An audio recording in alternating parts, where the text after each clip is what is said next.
Are we here? Are we alive? Are you here? Am I here? Are we actually here? Is Elden Ring here? Let's get some game audio. Well, give it a moment, the music will play in a bit. But until then, hello everybody. Good morning, afternoon, evening, wherever you are in the world. Hi, Lumi here, and welcome back to Elden Ring. There we go, there's the music. Where last time we finally defeated Mohg, the Lord of Blood. We have gained access to the DLC expansion Shadow of the Haligtree, but we will not be playing that just yet. We are focusing all of our efforts on completion of the base game first and foremost. Well, aside from the final boss of the base game, but everything up until then, before we go into DLC land. And today, we are finally headed to Miquella's Haligtree, which we now know that Miquella is not there, so we'll have to see what the Haligtree is gonna be like. Anyway, welcome into stream, everyone. It's so lovely to see you all around. Hope you're all having a phenomenal week thus far. Hello to my amazing wife, Moon. Hello to Looney Ravenwitch. Hello, Marky. Saying the cutest little Lumi. Aw, thank you, Marky.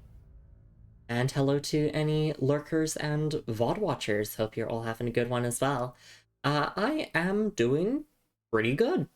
There's no caveats this time. There's no like, oh, I slept poorly or I'm sick or no, I'm just feeling well. I'm energized. I'm feeling well. I'm excited to play Elden Ring. So it'll be a good time. Nicolas Cage's tree sounds like somebody is going to have a root awakening. Thank you, Marky. Thank you for the puns. We love them and we appreciate them. So yeah, let's just boot up our save file, and there was one thing that I completely forgot to do because last time I was feeling really exhausted after we defeated Mohg, and you could really see it. I was so tired after defeating Mohg, because Mohg just required like all of my energy to get through. We forgot to check at the Round Table Hold to see the armor that we can purchase from defeating Mohg. So we're actually gonna quickly take a little detour. And we're gonna check that item description, and we might as well try to upgrade our weapons if we can. So let's start by going to Enya here. You have returned. What is it? Alright. Receive equipment of champions. Here we go. Lord of Blood's robe. Attire of Mohg, Lord of Blood, embroidered with an extravagant gold emblem on black cloth. The dress of a luminary, the reigning lord and hierarch of the coming dynasty of Mohgwyn, or perhaps of a raving lunatic. And there we go, that's it. And just checking, we did see all the item descriptions of everything else we have available to purchase. Yeah. It does look pretty cool, I will admit.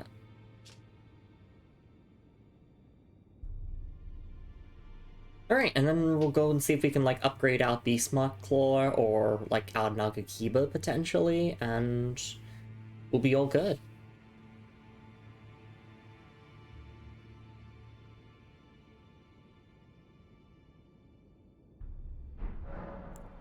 Now go forth.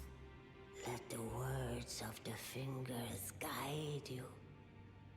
It's really funny because what we're doing right now in the main story is not what the fingers told us to do. They never said for us to burn the Haligtree, but you know, we gotta do what we gotta do. Well, where have you been hiding? I took you for dead. No matter, it's all the same. Lay out your arms then. I really like that dialogue. I don't know why. Okay, I guess we just keep upgrading our claw mark seal. So we need 2 more of smithing stone 8, and then we use one of our ancient dragon smithing stones, we get this to plus 25. Is there anything I want to sell while I'm here? I think the dirty chainmail here is a duplicate, so I'm gonna sell that. At this point, I think I've given up on trying to sell duplicates of stuff that we already have. But we might as well, while we're here, just quickly do that.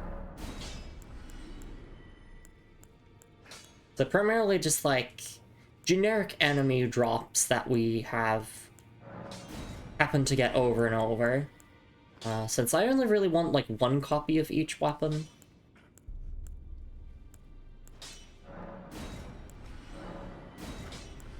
Although obviously this game does have dual wielding, just like in Dark Souls 2. But I'm not really interested in dual wielding any of these weapons here. Stormhawk Axe is not a drop, I believe, so I'm gonna keep those. If it's like an enemy drop that we've gotten multiple copies of, then I'm okay with selling it. The Partisan, I know that's definitely a drop. Olga Militia Showtel's definitely a drop.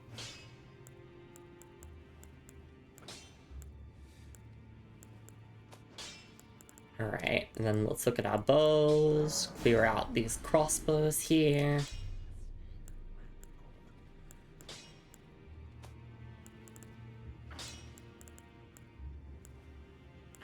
Also, yes, I will briefly talk about the Night Rain DLC at some point during this stream, since that came out yesterday.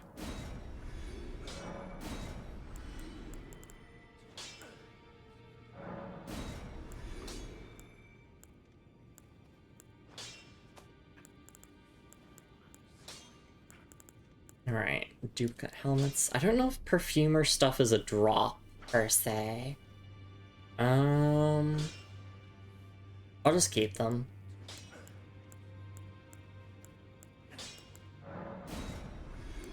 If I'm 100% confident that, like, it's an enemy drop that we've gotten before, then I'll sell it. And if I'm unsure, then I just won't do it.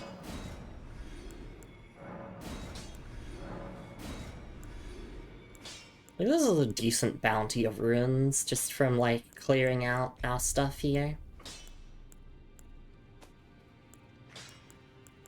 We have so many aristocrat garbs. I'll just sell one of the altered ones.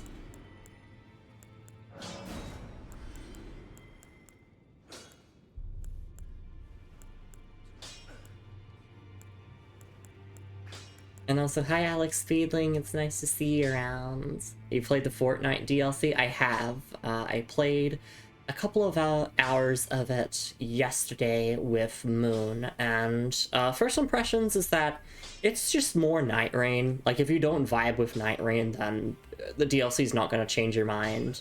It's nowhere near as, like, ambitious as Shadow of the Erdtree. It's kind of more in line with, like, previous FromSoft DLCs, like, you know, Artorias of the Abyss, or, like, the Dark Souls 3 DLCs.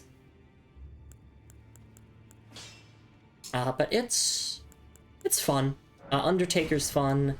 I like that there's 2 new stories to go through with the new characters. It's just alright. I haven't beaten any of the new Night Lords yet, because the DLC is tough. Obviously, like, that is kind of the expectation with FromSoft DLCs, that it's going to be a jump in difficulty. It's nowhere near as hard as Deep of Night, obviously. And nothing will ever be as hard as Deep of Night. But it's gonna take me a couple of runs to actually get through the DLC. But I'm taking my time through it. I'm not rushing through it. I haven't played Scholar yet, but I have played Undertaker, and she is very fun, because she's basically the build that I'm doing here, but a lot more investment into Faith than what I've got.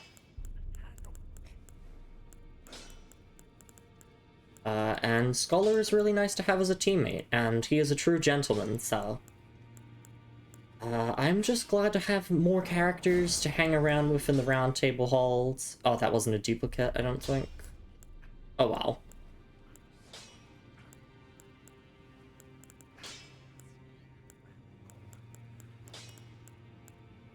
That is a duplicate, though. And then we're in our final category here. Let's just quickly get through all of this.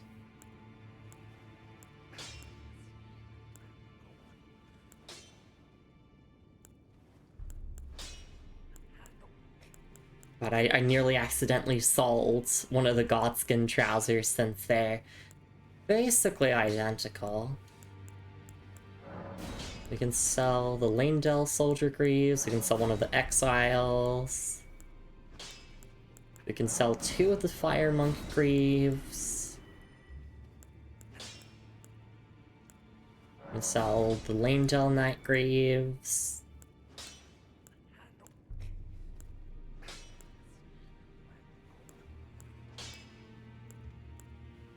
I'm not going to sell the Crucible Greaves, because although we do have, like, duplicates of them, they are not an enemy drop, per se. Thank you so much for the head pats, everyone. Oh my goodness, I really do appreciate it. Thank you, Ocean, welcome into stream. And thank you, Ominous Trout. Thank you for the patties. And also, hello V, welcome into stream. It's lovely to see you around.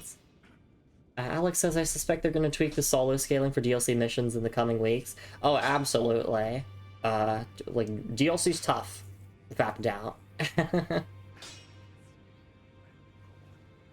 Not too tough for Soulsborne gamer like Lumi. Yeah! Moon says, I've seen your Blue Sky timeline. I know your thoughts on Gentlemen. You do, Moon, you do. My ass is bisexual as fuck. Thanks for doing all the shoutouts as well, Moon. And welcome in, Melissa. It's lovely to see you around. Hope you're doing alright. I know some people might be sensitive to DLC spoilers. So, just, like, quickly mute yourself if you don't want to hear any spoilers of, one of the bosses that are in the DLC. It'll be safe to unmute when I close this menu here, so when I press the leave button. It is really, really funny that as soon as I defeat Moog here in the base game, he gets added in the DLC. He's basically the exact same fight. He's even still got the Nihil mechanic. You have to go to Libra, who is a guaranteed spawn, and you have to go buy a clarifying Wondrous Physic from him for 2,000 runes, which is really, really cheap in the Night Rain economy. He's got one other move, which is kind of like a raid mechanic. He spawns in a bunch of spears that do, like, AoEs, that, like, do a ton of damage and basically delete you, so you don't have to destroy all of them, you just have to destroy the ones that, like, you're closest to, basically, and you'll be fine. But yeah, really, really funny that, like, Moog is in the DLC. He still beat my ass. Moon and I only managed to beat him once across all of our attempts so far. He doesn't hit as hard as he does in this game. They did make him do a lot less damage. But he's still Moog, you know, like, he's pretty punishing, you know, if you fuck up. Phase 1's still a joke, though. Like, it's just Phase 2 that I tend to choke a little bit on. But, yeah, no, that's all I'll say. And I've only done one attempt of the Balancers, one of the new Night Lords with Moon, and it's a gank fight, alright. So we'll have to keep throwing ourselves at it, and we will win on one of our attempts. Alright, there we go. spoilers are over. Welcome back to spoiler-free land. So we briefly just came to the roundtable hold here in order to do some weapon upgrades, and also I didn't read the description of the Lord of Blood's robe, so I just did that real quick. And now we're gonna go to the Haligtree. There is a Rotten Duelist that we can fight around, I think, here-ish. I want to do that real quick. Not that it's actually necessary, but what if we got the Great Axe drop? That would be great, as they say. So are there any item descriptions in my inventory that we, like, somehow skipped over from last time? No, it doesn't look like that. Okay. Because, yeah, as I said before, I was so exhausted after defeating Moog. Like, it really took everything out of me. And it's so weird, because, like, conceptually, Moog isn't really that hard. It's just he's very punishing when you fuck up. So some Albinauric archers over here. Or just one of them.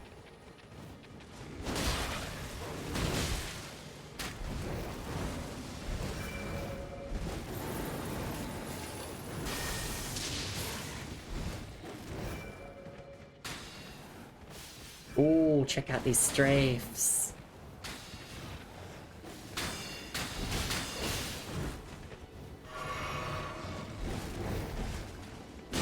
Now forget Moog, these are the real boss of the consecrated snowfields.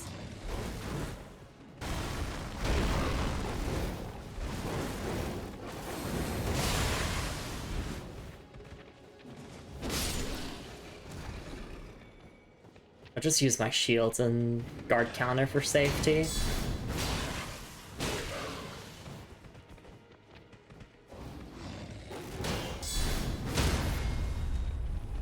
Boy, do I love guard counter.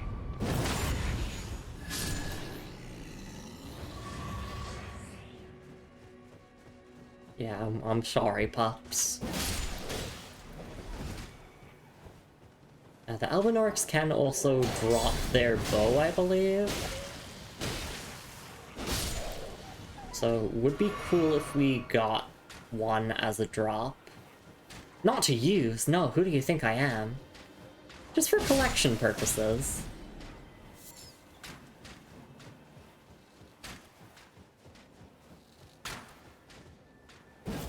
Ow.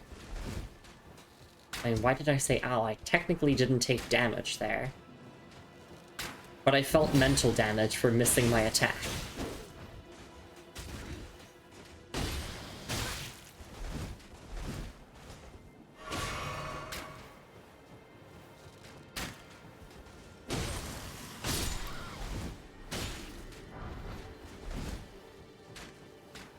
Thank you for the 15 stream streak as well, Melissa. I'm thinking of unequipping the Assassin's Crimson Dagger because it feels like its value is kind of going down a little bit as we get more and more vigor. Pretty sure it heals a percentage of your health, but I don't know, I feel like there's some other talismans I could be using in its stead.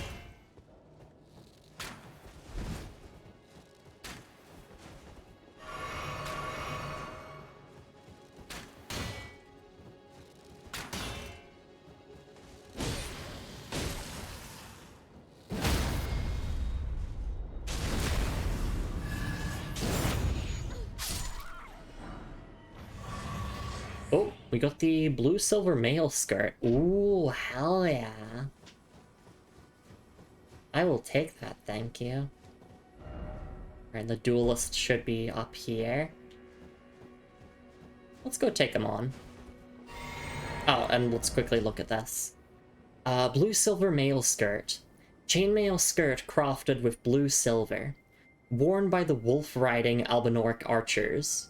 Blue silver is a metal born from the same mother as the archers themselves, and provides protection from magic and frost. Is this true? Magic 5.8. I don't know how that compares to other armors, but okay. Gemma skirt goes so hard. Oh, absolutely. Let me equip it briefly.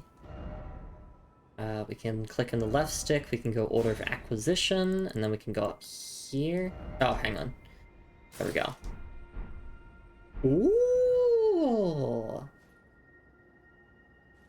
That actually fits really well with the Siluria chest piece. Only problem is that I'm barefoot now. And I don't share Miyazaki's fetish, sadly.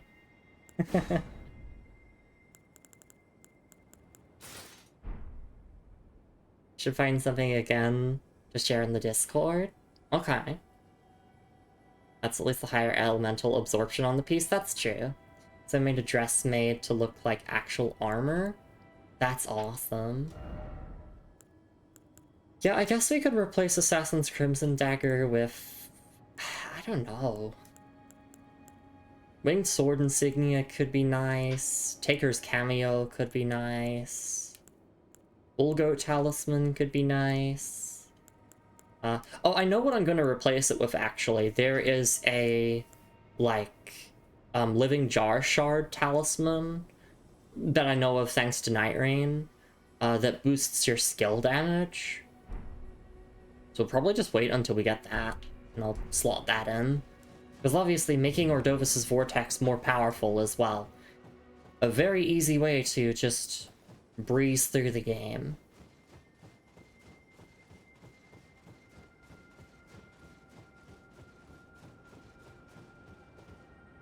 Another albinoric ghost that doesn't talk. We did get that golden seed down there. We don't need any more golden seeds. But I'll still collect them anyway.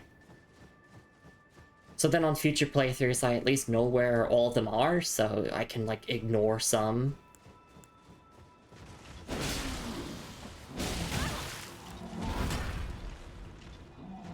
Right, the duelists honestly aren't that bad, it's just...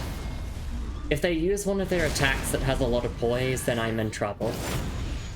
Because it kind of prevents me from doing my, you know, charge heavy and jump heavy shenanigans. We did get a drop. I don't know if that was guaranteed or not, or if I'm just that lucky. Rotten Great Axe. Great Axe designed for gladiatorial combat, now festering with scarlet rot. Used by duelists who were exiled from the Colosseum, and the skill is Endure. And it can be infused. Okay, thank goodness. A dex scaling? Huh? That is really weird to have C and dex at base on a Great Axe.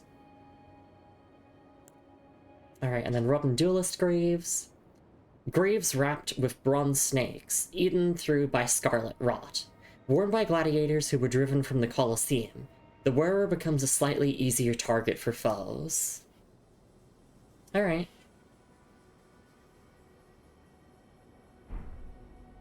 Found it and shared? Okay, I'll take a look at it after stream, V. Thank you for sharing. That's why we got the Things We Love channel on Discord. Dex players beating allegations of never using big weapons. So true. Slap on a keen infusion on a big bonk weapon. Alright, so this is Ordina Litgurical Town. I think I butchered that, but... from what I understand, there should be a grace. Like, right at the entrance. Yeah, there it is.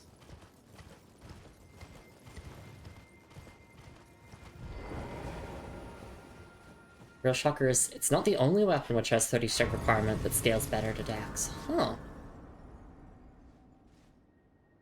Yeah, there's always got to be outliers, I suppose. No level ups for us just yet. Alright, let's explore the town. You friendly wolf? You are a friendly wolf. Okay. So it's just like the spirits of Albinarchs and their wolves hanging around here. I gotta hit the walls. Thank goodness we don't have durability as a mechanic anymore, because I can just bonk walls as much as I want to. And I'm never punished.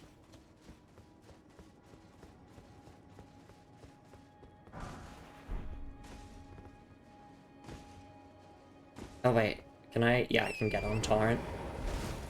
There's no point going up here, it looks like, but you can.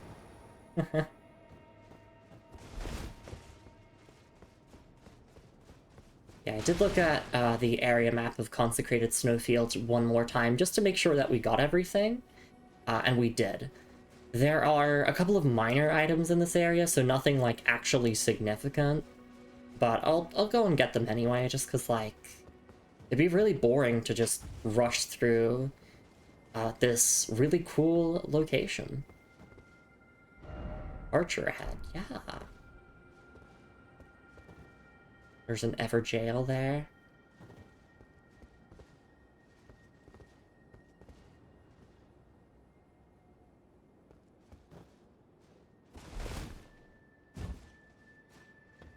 We just enjoy the atmosphere.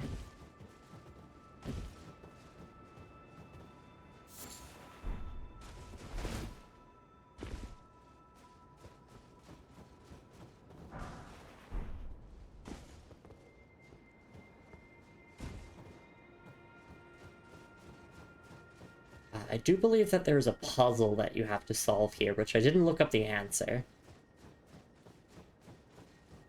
Because, you know, I want to have at least a bit of a challenge. But I think it involves just exploring and going to certain points. Yeah, so if I go up here, I bet there's gonna, like, be something. Invigorating cured meat. How have we never picked any of those up before? Examine seal. Held shut by a seal. So yeah, basically, we're solving a puzzle here. And in fact, this statue here will give us some guidance. Light the 4 figures in the Ever Jail. We just go in here? Okay. Before we do that, though, I just want to make sure that I've gotten everything here in the township. Also, one thing I haven't been doing, which I really should, is looking at the item descriptions of stuff that we can craft. Because there are little bits and pieces from them. I only ever tend to, like, look at the description if we manage to just, you know, pick up an item that we can craft, as opposed to looking at it in my crafting menu. I'm guessing this will be, like, the spot once we go into the Everjail, or this will be one of the spots where the archers are.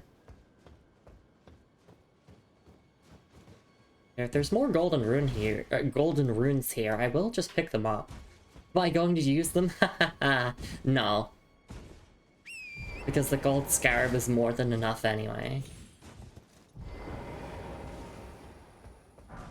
But, I mean, I guess if I wanted to become the John Elden Ring build and just do 99 in all stats, then this is definitely a start.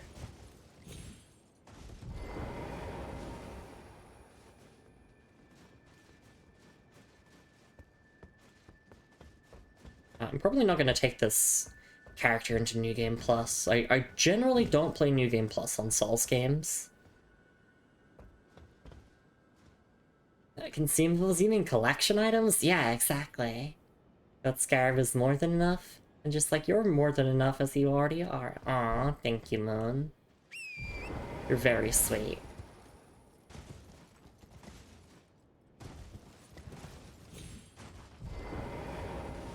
For 2,000 hours, I've never ascended to New Game Plus in this game. It just doesn't interest me. Like, inflated numbers. That's my least favorite kind of difficulty, is inflated numbers. Yet I play Deep of Night in Elden Ring Night Reign, so what's wrong with me? Like, I hate inflated numbers, and that's what that entire mode is.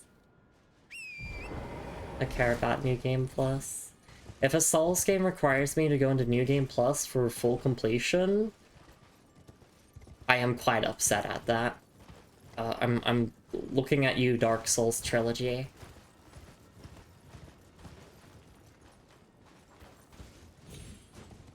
Because I think I had to go to, like, New Game Plus 2 to 100% Dark Souls Remastered, and then Dark Souls 3 has, like, exclusive rings that count for the All Rings achievement in New Game Plus. And I'm just dreading that. But rather than, like, booting up my old character from Dark Souls 3 and going into New Game Plus, I'm just gonna, like, play a fresh save. Because I want to, like, try new builds, I want to, like, refamiliarize myself with the whole entire game before I, like, consider doing full completion. Played numbers, it's not the same as numbers go up. Exactly. There's a difference. I mean, I kind of like how Dark Souls 2 does it, at least. Like, slightly different enemy layouts and whatnot. That's kind of cool. Every Dark Souls game requires New Game Plus unless you want to grind killing 1,000 real players in Dark Souls 2. Yeah, no, I don't want to do that. Real people suck.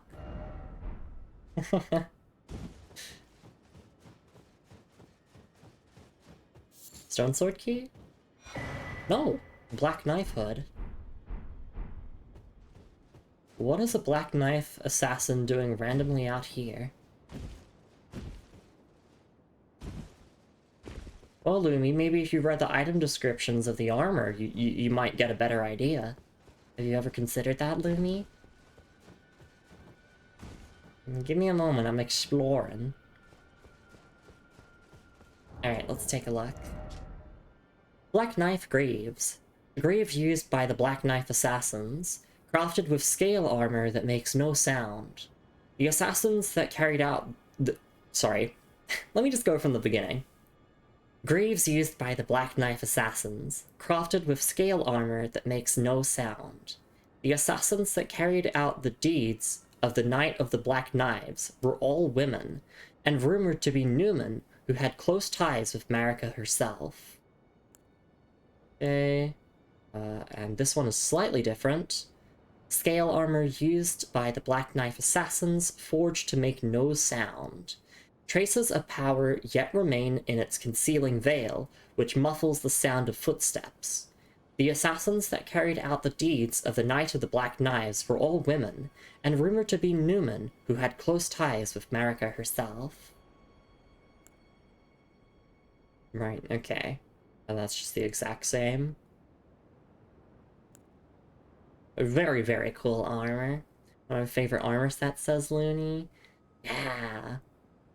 You know what, I'll throw it on, I'll see what it looks like on my player character. So we did know about that before, that firstly, we know that Marika was a Newman, or still is, I guess, technically, before ascending to godhood. We knew that all of the assassins on the Night of Black Knights are women, but we didn't know that they are rumored to have been Newman themselves.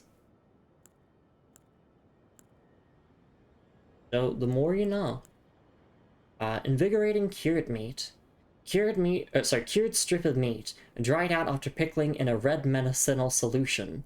Craftable item. Temporarily boosts robustness. Higher robustness helps to mitigate the buildup of frost and blood loss. Alright.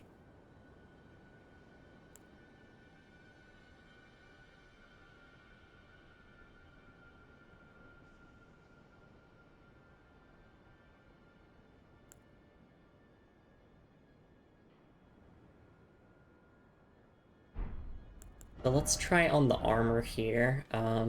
Thank goodness for order of acquisition. I feel so silly for not realizing that this was something that I could just do.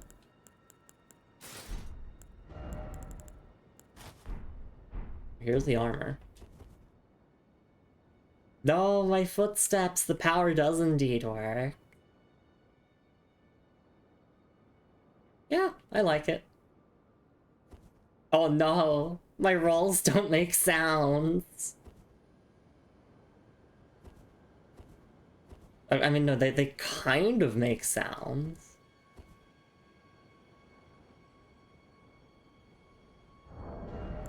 But that's creepy. That's scary. As much as I like the design of that armor, I find Saul's footsteps to be like pure ASMR to me. So, not hearing them is kind of cursed. Like, I genuinely love just hearing the sound of characters walking and running around in this game. Like, whenever I'm watching someone else play, I just listen to the sound of the footsteps, because the sound design is just so on point. It's just like a nice, comfortable cadence to the footsteps. If I had to say, sorry, yeah. If I had to say, I think Dark Souls 3 has my favorite footstep sounds. Like, it's kind of a light pitter-patter. Obviously, like, I think it can depend on what armor you're wearing and what surface you're running on. Generally, you're running on, like, stone.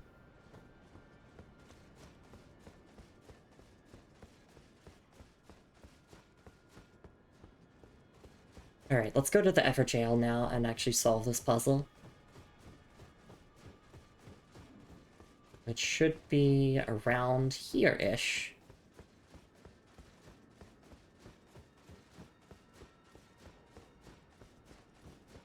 So I wonder if this Ever Jail is going to take us to, like, a version of the town in the past, potentially? I don't know how that would make sense, though. We're in a pocket dimension. I mean, that's what Ever Jails basically are. They are pocket dimensions. And the best characters in Elden Ring are hidden in them. That's right, it's Godfroy. What was I saying about Morgoth being my favorite demigod? It's Godfroy, silly. We love Godfroy. Yeah, Godfroy, exactly. Oh, what the? You fucking bitches!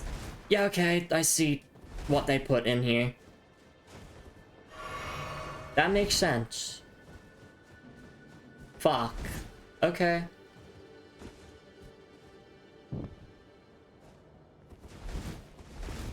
I'm just gonna speedrun this then. Oh, I think I can vaguely hear them. Kinda. Oh, item. Oh, I hear them. Oh, it's scary.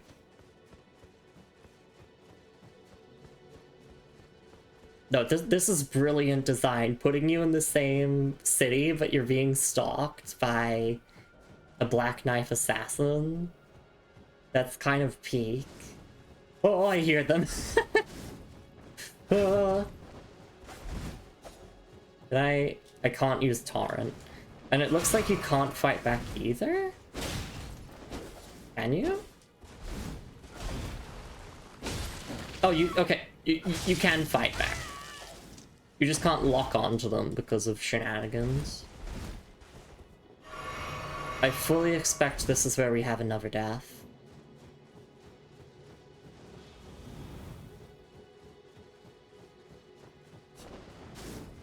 Yeah, you can quote-unquote fight back. Here's the present, it's a knife. Okay, so you're kind of encouraged to, like, speed run through this section then. There's one up there. We got this one here. Yeah, I did get this one here.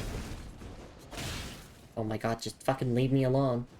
I think the lights also serve as little guides. Not fully sure on that, though.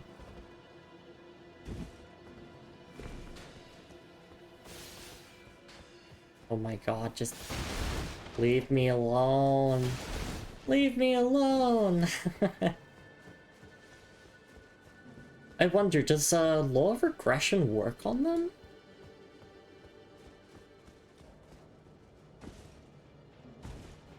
Just wondering if that, like, incantation would do anything. Since, like, technically it dispels illusions. Like with the Radigan statue. It's a great idea. I've never heard of it being tried. That's the benefit of being, like, more of a lore nerd than a gameplay nerd, is that I can ask those questions, because I'm like, in lore, law of regression would be able to do that, most likely. I can't cast it, though, without doing the fuck-ass setup, though. Oh, of course the Albinorics are... Yeah, they're doing their thing.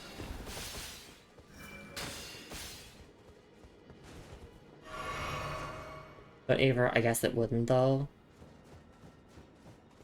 But that would be disappointing, to say the least. So funny, I was finding my way around just fine before I came in the Evergeo, but as soon as you add, like, the pressure of being chased around, my sense of direction just goes haywire. But, like, I know where we're going. We're going to all the different, like, handles. I'm gonna get up that ladder, but... Let's see, can I go up here? Oh!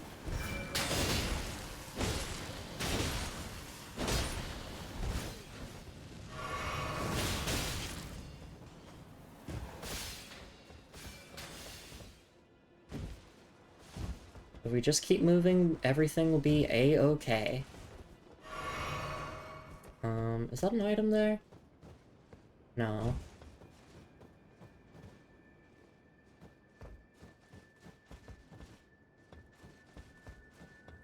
Since in lore, it's the armors that conceal the girlies, yeah. Or specifically, it's the veils that they wear.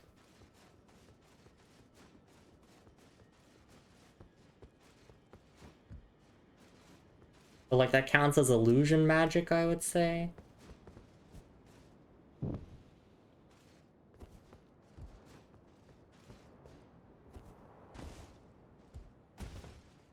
And that's 2 of them done. Gotta get to that ladder over there.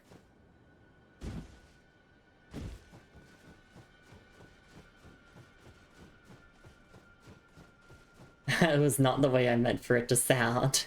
What have you done to the girlies? You're hiding them away. Okay.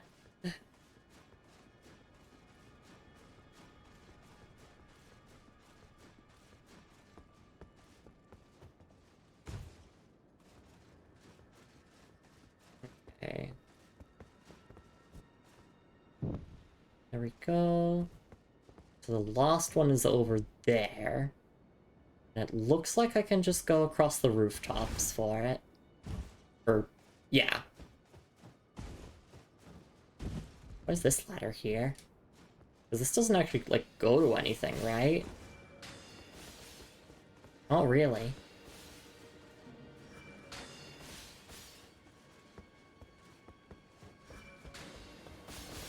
Oh, if only I had a horse.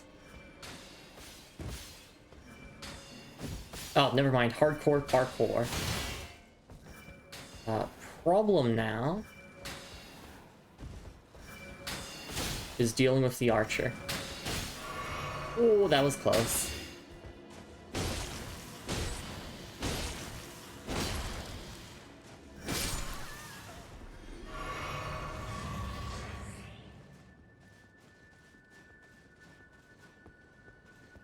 This should be the last one.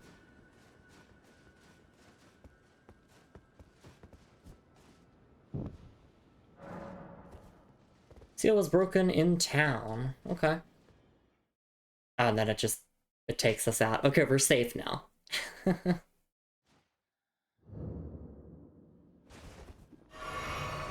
Let me catch up in chat. I did miss a couple of messages. Moon says Godfrey when he locks himself in the Everjail to prevent himself from destroying the entire world if he uses more than 3% of his power. Exactly. Godfrey is the strongest. I can't wait for Shadow of the Erdtree to be all about Godfrey. It won't be about Miquella. No, it'll be about Godfrey.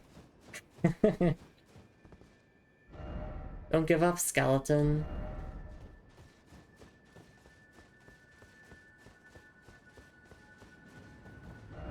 Time for skill or time for suffering. Time for magic butthole. Yeah, we go inside the washing machine, actually. It's a washing machine.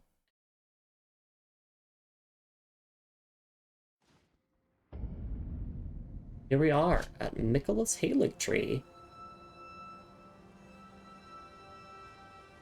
Just gotta make sure that we don't immediately die.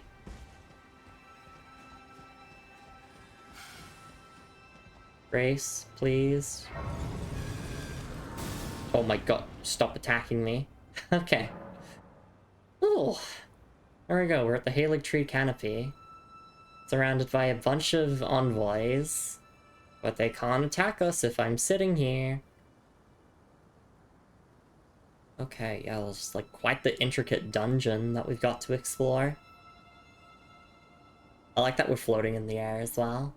Levitation powers, bitch.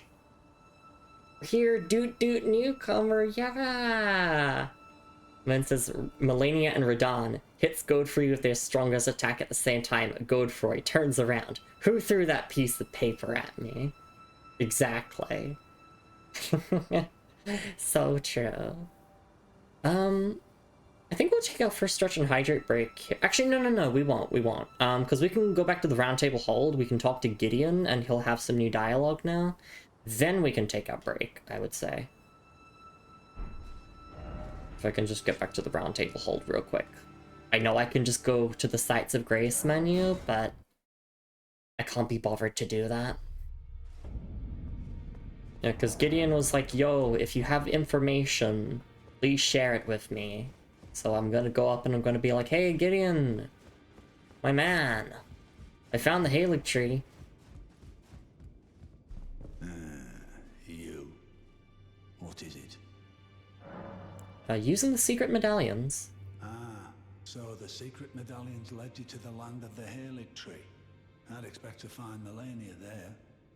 She who fought Radon to a standstill. Well, if the scarlet rot hasn't eaten her away completely. But with the Haligtree as it is, I suppose Miquella must already be.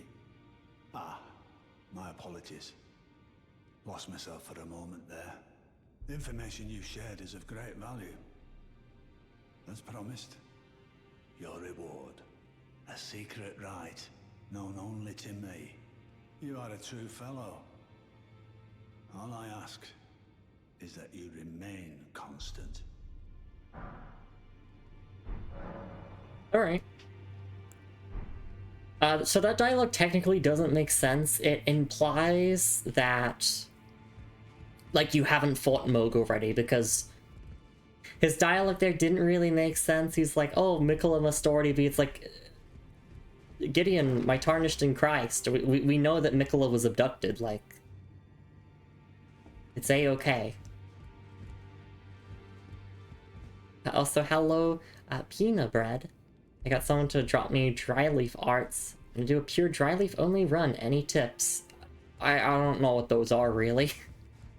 This is the first time playthrough of Elden Ring. Dialogue might just be an oversight. Yeah. Because I think the game expects you to do the Haligtree. You go there, you see that Miquella's not there, and then you go to the Mogwin Palace. That seems to be like the intended order. Just based on that dialogue there.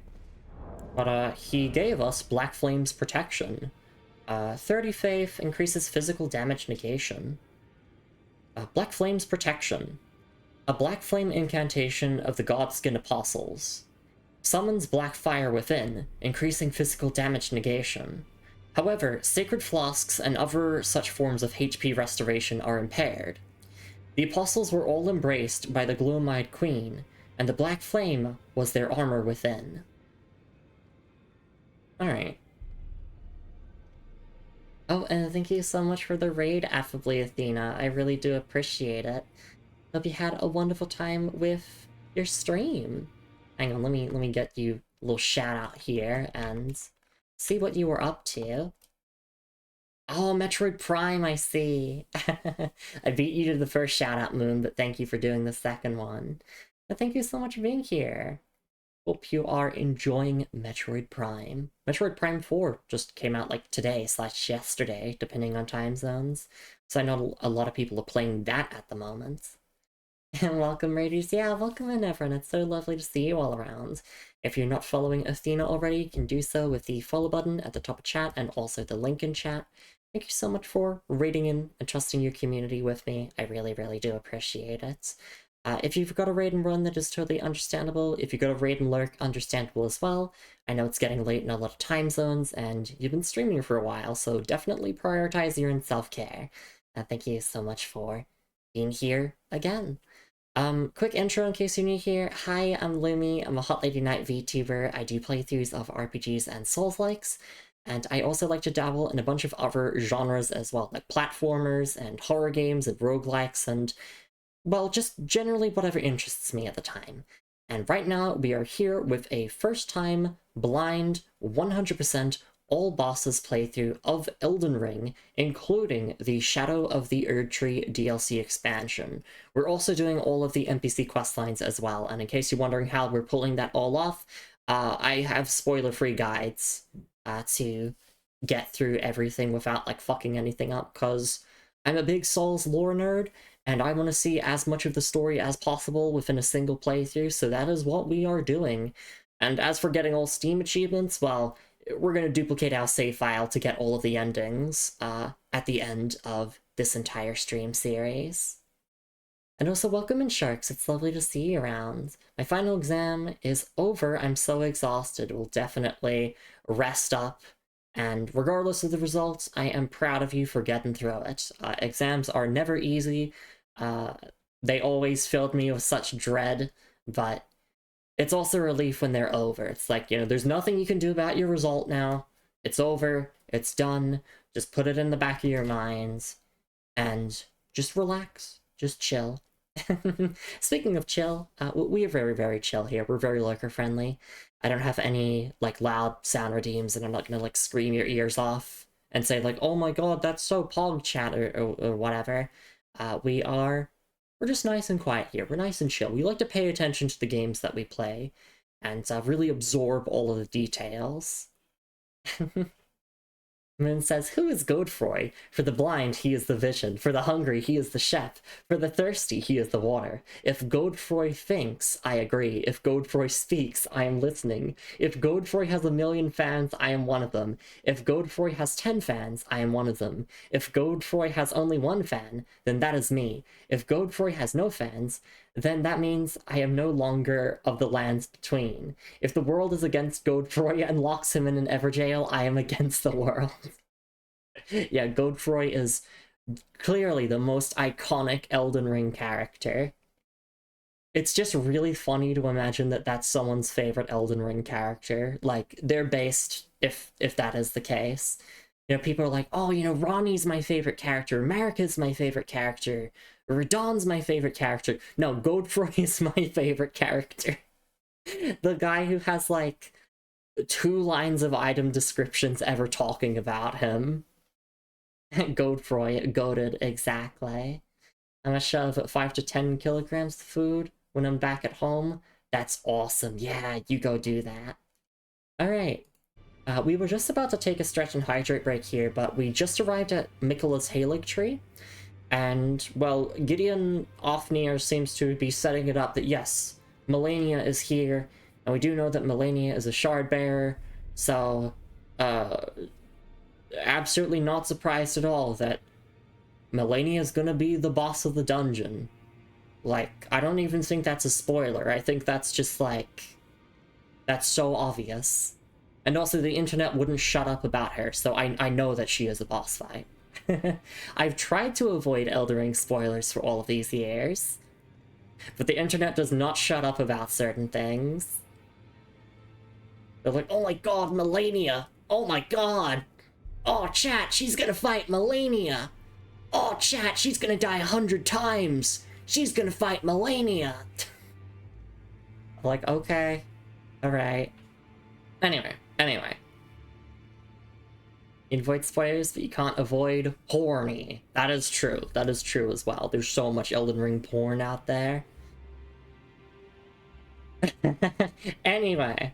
Also, we're 18 plus here, so if you behave like a minor or you are a minor, please get out of here. Like, we expect a certain level of maturity and also, like, reading the room, getting the vibes. Sometimes people come in here and they just don't understand the vibes at all, and they typically get banned. But just be chill. I like the caveat of behave like a minor. Yeah, because look, there are people out there who are like in their 30s who behave like fucking man children. I mean, look at most right-wingers. Got 'em. Like, they're babies. They're like, wah, there's pronouns in my game. Wah. Like, grow up. I don't get why they're so upset. But yeah. I guess the item description here of Black Flame's protection kind of just reiterates on stuff that we already know. The implication I got was, yeah, basically the Gloom-Eyed Queen is like the mother to the Apostles. So yeah, the Apostles were all embraced by the Gloom-Eyed Queen, and the Black Flame was their armor within. And I think if we check one of our talismans, or I think it's the armor description of the Godskin Apostle. I wanted to double check the description of the Godskin Swaddling Cloth. Yeah, there we go. Godskin Swaddling Cloth. Sacred cloth of the Godskin Apostles, made from supple skin sewn together. Successive attacks restore HP. The Gloom-Eyed Queen cradles newborn apostles swaddled in this cloth. Soon they will grow to become the death of the gods. So yeah, like, I wonder if the Gloom-Eyed Queen is the mother of all of the apostles, because if so, holy shit, that's a lot of children. And the mommy apostles.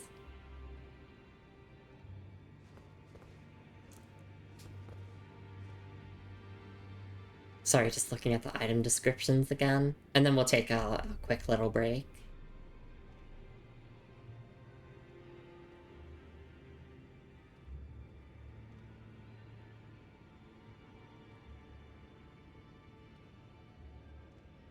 Alright.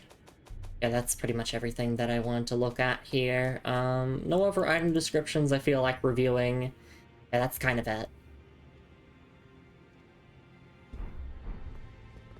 Let's fast travel back to the Haligtree and we can take our break there. Because yeah, we are here at Miquella's Haligtree. And this looked to be quite the intricate dungeon, so I imagine that we'll be spending the rest of this stream and next stream doing the Haligtree. Especially since there's like a lot of questline stuff here. There's stuff for Dung Eater here. There's stuff for Millicent here. There's a bit going on here at the Haligtree. But from what I understand, this is like one of the major last few fully optional areas throughout the entire game. I know Subterranean Shunning Grounds is also optional, and we will be doing that after the Haligtree here. The Haligtree definitely feels like one of like the major last few optional areas of the base game. Shark says, I'm that purely because I'm dumb, built stupid, constructed wrong. No, don't say that about yourself. You're a lovely person to have around. I hope you're doing okay. Pat pat for you, Sharks. B says, I so wish there was just a tiny bit more about the Gloom-Eyed Queen in-game. I'm assuming she doesn't really get all that much in terms of item descriptions and just like lore in general. All for the horny tall assassin, mommy. Bonk. So true. I'm all with you there. No, V, you're also, you're precious as well. You're smart as well. Don't self-deprecate. You're valuable. And you are loved.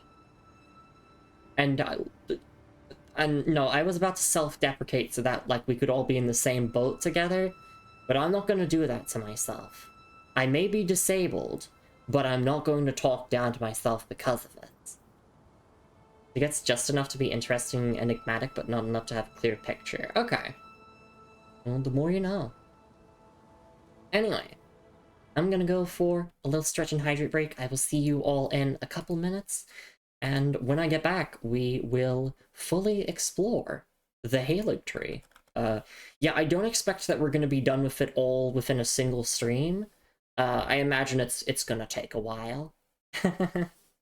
Oh, I meant I agree with the horny for tall assassin woman. Oh, I see, I see. Oh, oopsies, I was looking at the wrong messages. My bad, my bad. Regardless, pats for the V, and thank you for the patties, ominous chat. Okay, alright. I'll see you in a couple minutes. Please do take care of yourselves, everyone, and we will be back after a short little break. See you all then. Enjoy Maxwell, and I'll see you all after the break.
Alright, and I am back. Thank you so much for your patience, everyone. I hope you're all really excited to explore the Haligtree with me. It's gonna be awesome. I'm just double checking my questline notes here. So we do indeed get all of the remaining seedbed curses here. So we could technically leave the Haligtree once we get all of them to continue Dung Eater's questline. But I think what we'll do is, like, Dung Eater's in the Lanedale sewers, right? And we're gonna go to the sewers after the Haligtree. So I think what we should do in terms of routing here is that we'll just do the Haligtree and all the questline stuff here, and then immediately after we can, obviously do Subterranean Shunning Grounds and Dung Eater stuff, because for some reason this guide mentions, like, going straight to Dung Eater as soon as you get the remaining seedbed curses. So we won't do that. Also, there is some, like, optional dialogue that isn't mentioned here. Apparently, after meeting Millicent here, we can go to Gary, and he will have some extra dialogue, which will kind of, like, set up the final part of her quest line, from what I understand. Welcome back, thank you, Lumi. I appreciate it. Doot indeed.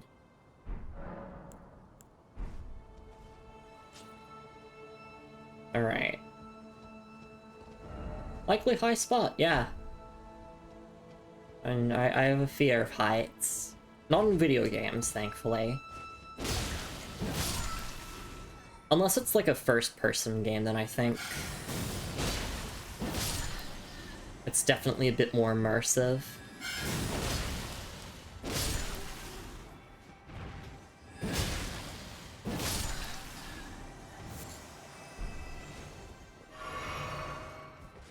I'm sorry, Marshmallow Men. I gotta do what I gotta do. I cannot use Torrent here. So yeah, this does count as a legacy dungeon.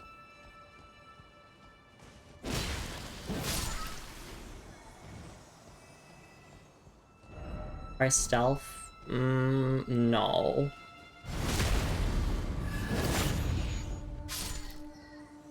I guess that was stealth.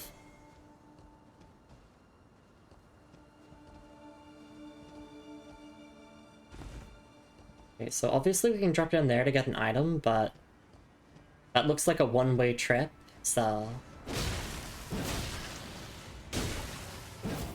see ya.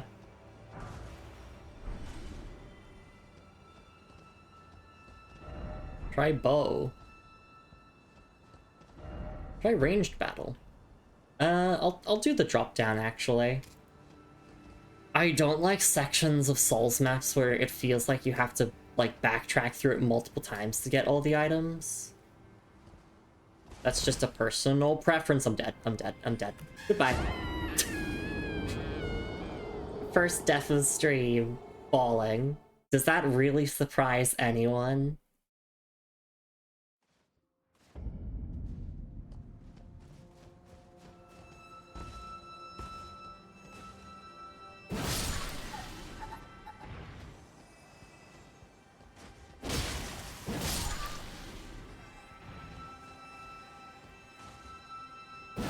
Oops, I just completely whiffed that. Okay, let's try that again. Yeah, I'm used to, like, rolling off ledges, but I guess I should jump off that one.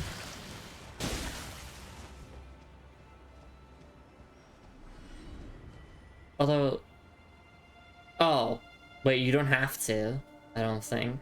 Looks like you can just go from the main path there. Oh. Unnecessary, I had. Okay, so people are recommending I use a bow for this section. Have you considered running through?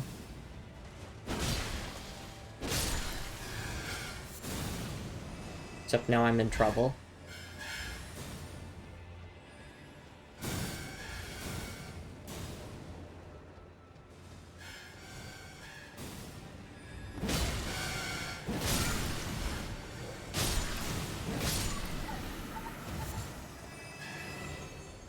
Okay, we're not in the clear yet. This ain't rolling country, girl. This a real doot place. Exactly.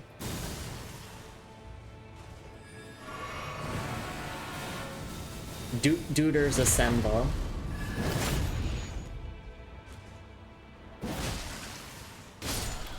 I still have no clue what the Oracle Envoys are actually meant to be.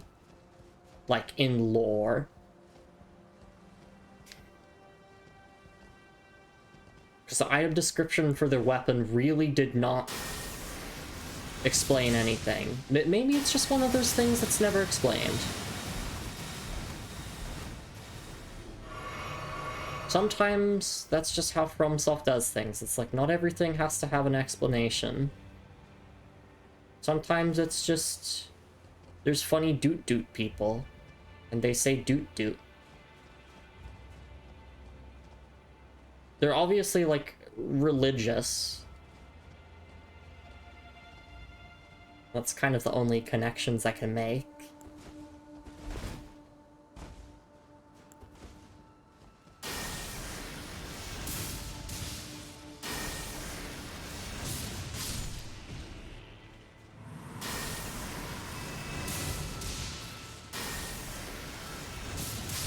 Goodbye, foul ants. And hello, Starson. It's nice to see you around. Just popping by to wish you luck. Thank you.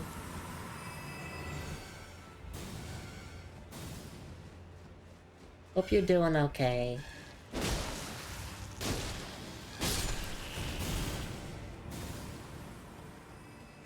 I'm trying my best not to fall off the tree roots here.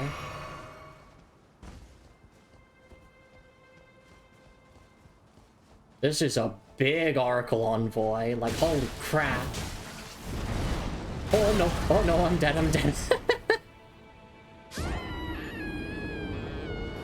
I'm not even mad, that's just funny. They got an Oracle Envoy with a fat ass. You're here for the party. They also do weddings, funerals, a bar mitzvah, second coming of the Prince of Shadows. I see. Very versatile. You just hire them when you need them.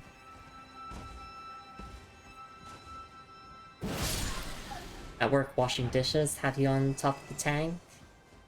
Oh, well, enjoy.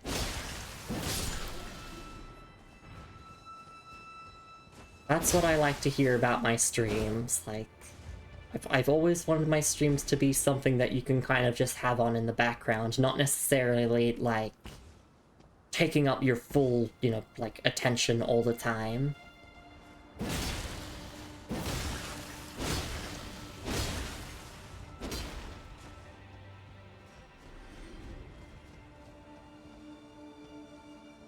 Alright. Let's head back here and let's see if we can get a run back here. Of course, we gotta deal with the Oracle Envoys.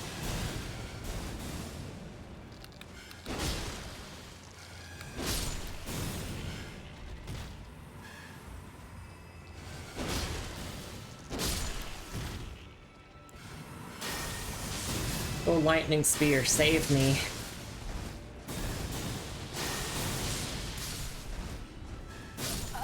Damn it. Oh, I just lost my runes there, but that is a-okay. Yeah, I gotta prioritize the envoys, because otherwise they will just screw me up. They all have fat asses. That is also true, Looney. Supposedly they show up whenever a new god is being born, says Athena. And hi Netta, it's nice to see you around. Your girl just came back from Peak. I'm assuming the Five Nights at Freddy's movie? The second one.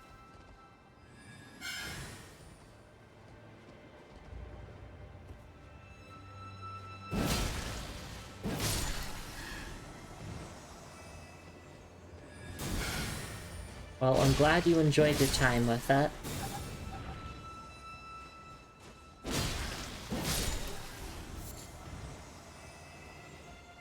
Did this one drop something over here? No.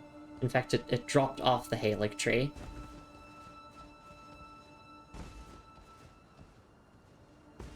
I just thought you were playing, Keith.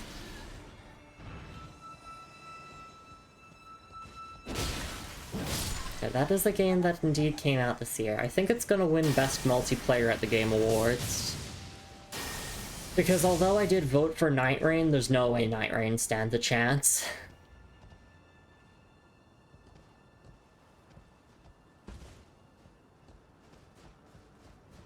And the only reason I voted for Night Rain is because that's one of the few games that I played this year that actually came out this year.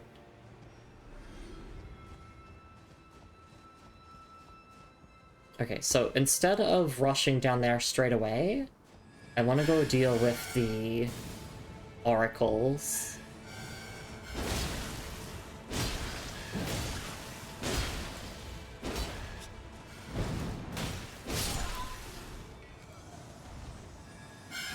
Doot doot.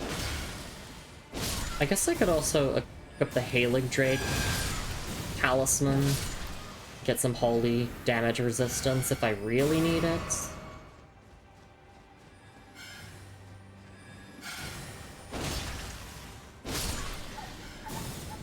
I think as soon as we leave these tree roots here, everything's gonna be alright. But until then, it's a bit of an uphill battle.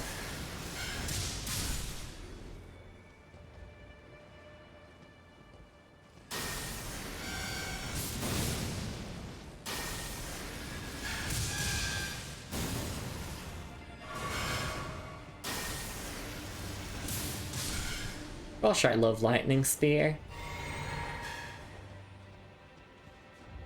It's come so far. It's an up-dupe battle.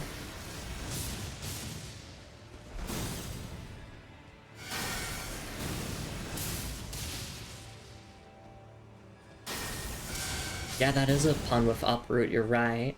Alright, there we go. I got all those cleared out. So it does look like I could... no, I'm not gonna jump there, because I can go across that route there. But let's go try and kill that oracle that has the thickest ass in the lands between, like... Not even Lionel. Oh, oops, oh my god. We're gonna be here for a while, it seems.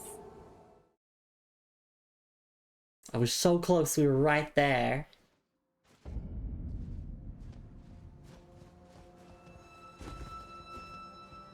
Actually, what if I just use the Knight's Greatsword? I wanted to see if this can... No, okay, it's not one-shotting.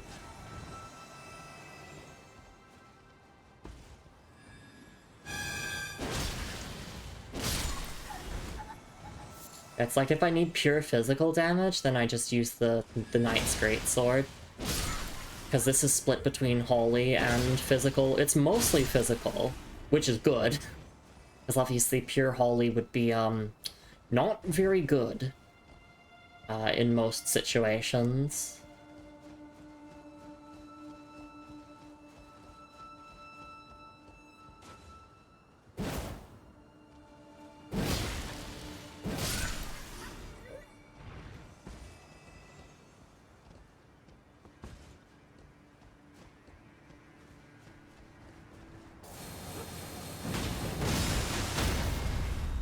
There we go, give me my health back, thank you.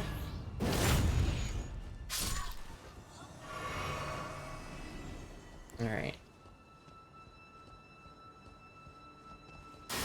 Can I hit them from this distance? No. Definitely get them from here, though. Oh shoot, they still hit like trucks. Oh, that's one of them gone.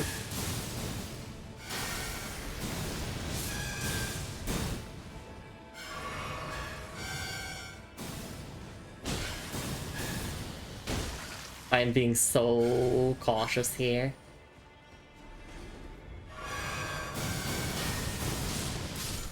To me, this feels like doing Anor Londo rafters for the first time. But instead of archers, it's the funny doot-doot marshmallow man.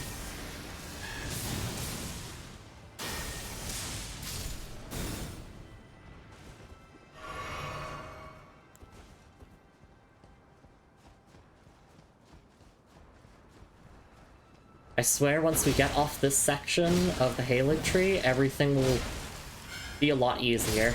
I hope. They knew that gravity is my weakness. I mean, it's everyone's weakness, but in particular, it's my weakness.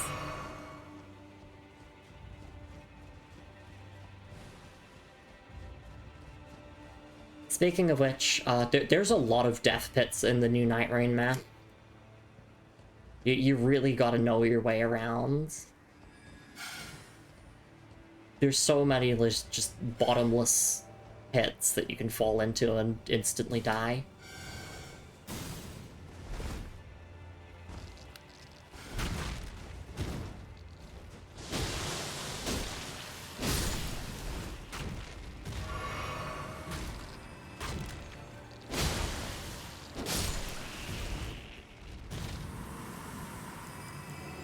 Just gonna swap to Black Flame here. God, Black Flame is peak.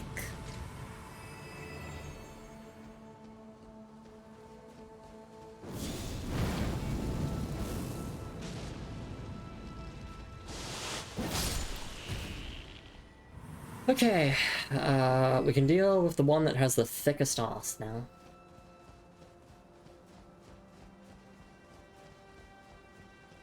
So I'd say we just want to play this one mostly ranged. Actually, I wonder, can we get a backstab?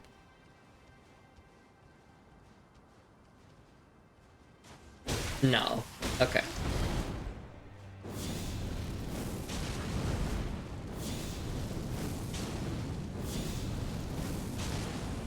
Oh, don't hit me. I'm scared.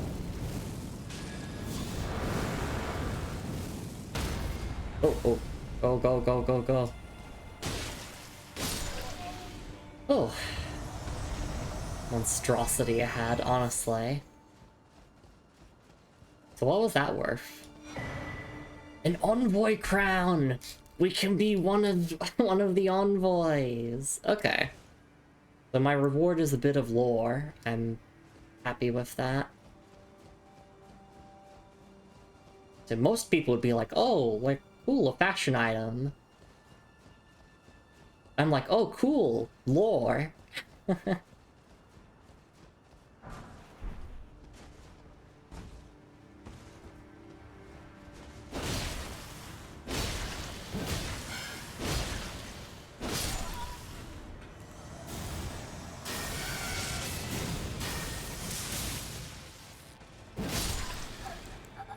gonna use Black Flame.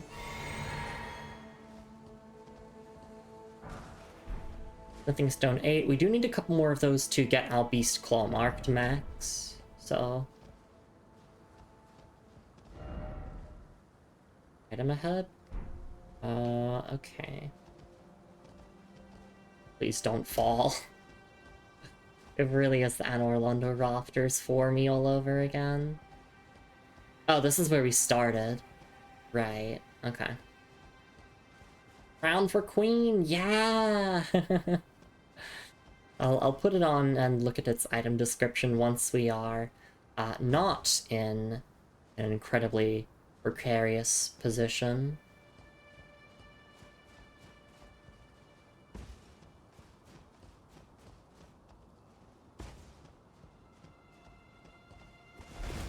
Because there's nothing more scary than gravity to me.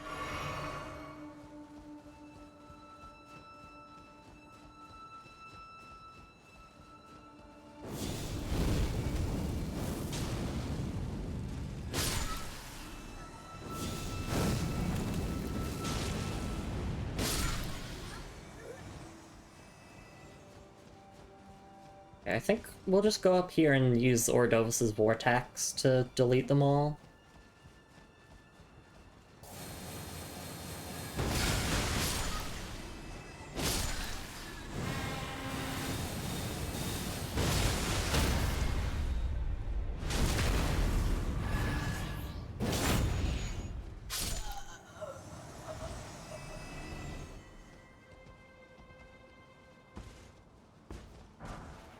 Rattling Paint, my beloved!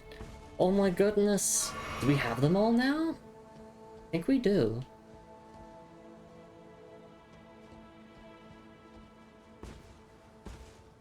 My beloved.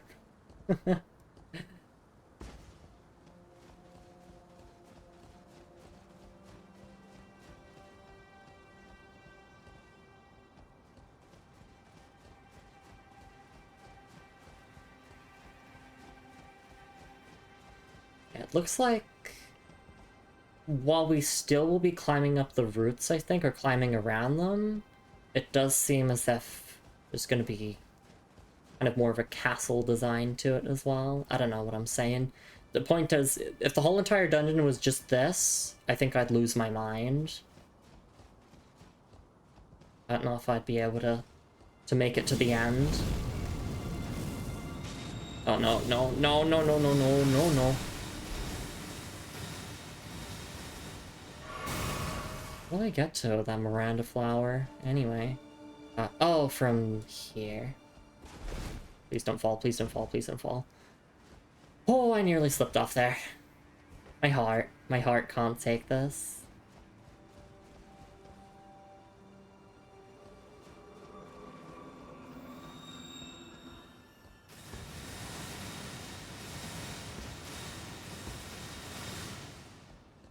At least if we die here, I know where I'm going, so I can maybe try and rush over here. Okay.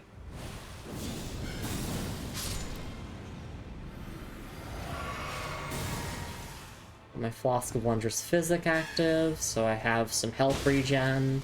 Please do not fall.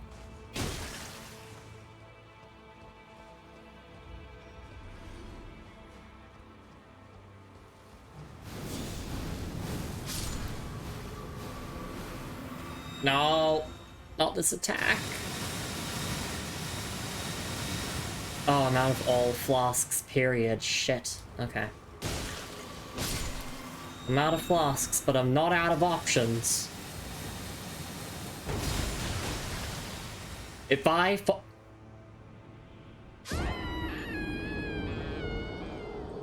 Thank you, Elden Ring.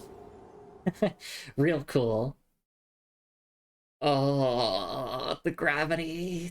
The gravity of the situation. Okay, well, I know where I'm going now, so I think I'm gonna try and rush to my runes. Am I gonna die for it? Probably, but... clearing out the whole entire area again seems like a pain.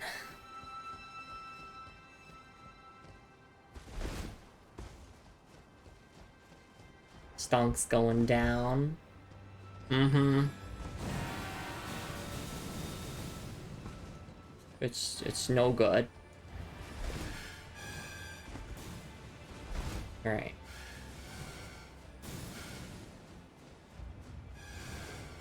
Now I can see why you'd really want to use a bow here, where you can just comfortably sit and snipe everything.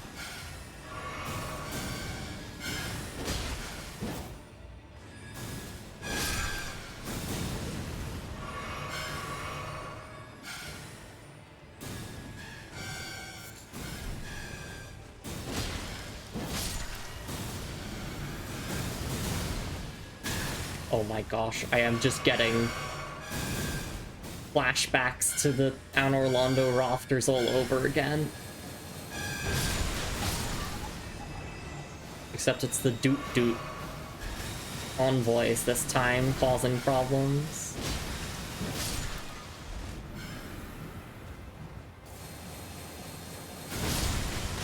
I'm gonna get afflicted with Scarlet Rot. Yeah, I can cure it though. Actually, probably just want to kill this first and then deal with it after.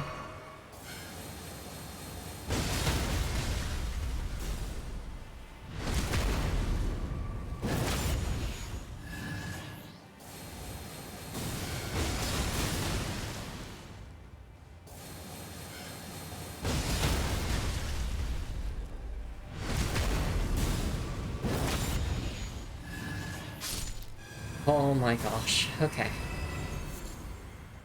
There we go. We did it. I won. The victor is me.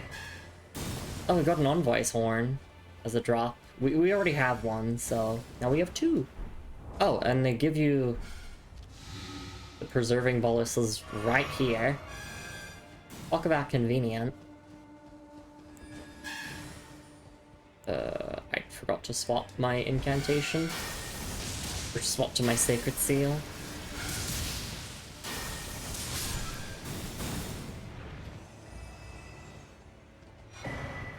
Okay, Stone Sword Key. I think that's everything here. Yeah, I'm pretty certain that's everything here.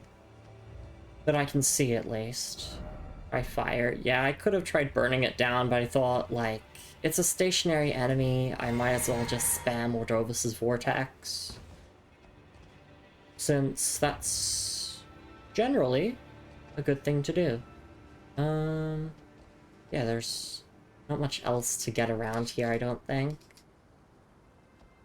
This section's just a big massacre.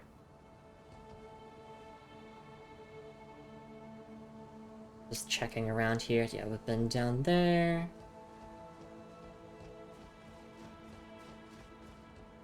Okay, well, if I missed anything, I don't know if I ever want to backtrack here. See, normally I would consider it, but it's this section.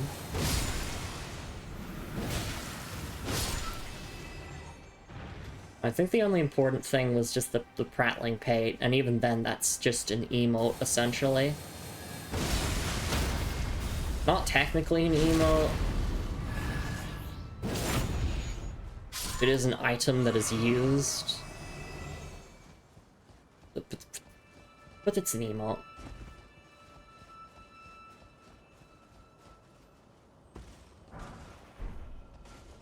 Okay, oh. What a boss fight, huh? Lumi, you're still at the beginning of the Haligtree. What the fu-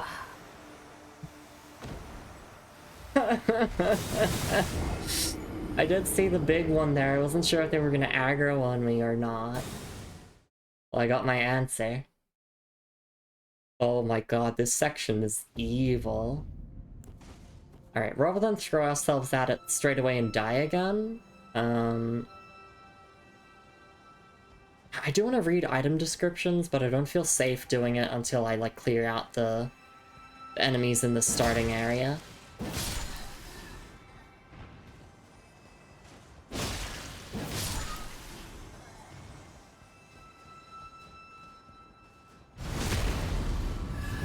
I'm definitely feeling the difficulty spike ever since we got to Mountaintops of the Giants. Like, everything up till then was, you know, it was fairly okay in difficulty. Mountaintops of the Giants is where it's, like, peaked for me. In terms of difficulty, I mean. Okay, we have 2 item descriptions to go through, so let's get them out of the way before I forget. Prattling Pate, my beloved.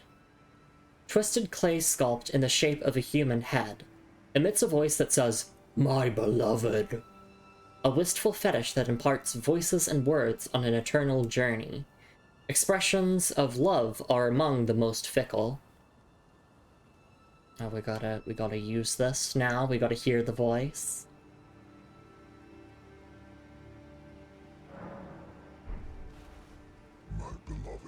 My beloved. And then the Oracle Crown. Or sorry, Envoy Crown. Envoy Crown. The soft bundle worn on the head by Oracle Envoys, densely wrapped in several layers of cloth, raises the potency of bubble-based skills. No one knows what the cloth hides, but some claim to have heard a faint whimpering from inside. It must have been their imagination. Oh no. That's just making the Oracle Envoys even more mysterious.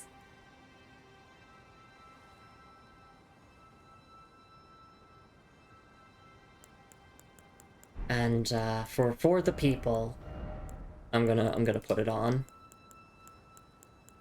Not permanently, just temporarily. Now I am one. If I wear this, potentially they might not attack me. If only it was that easy.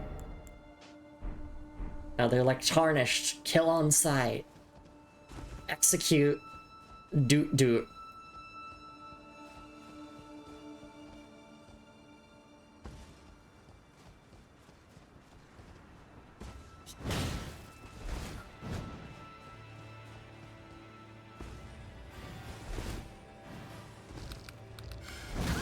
Are you kidding me? Please don't throw me off here. Well, I nearly got that, not wish granted.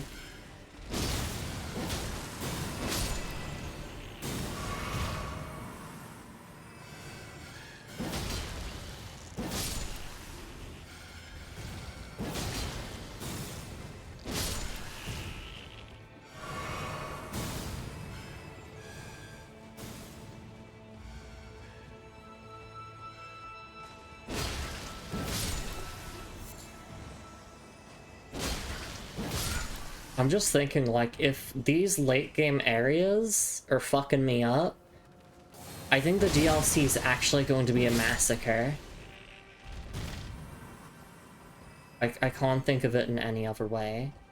Okay, so we can't really stay still. We gotta move and deal with that first.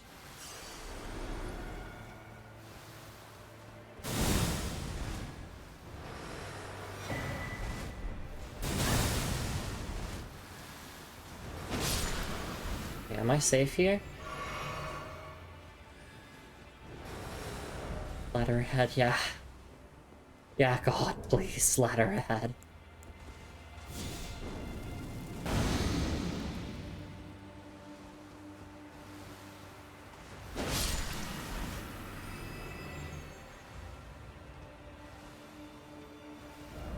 Try target lock and then bow. Okay, so yeah, we can get the kill here. Shit. Just making sure that those bubbles aren't gonna hit me. So if I move back and forth, I should be able to do this.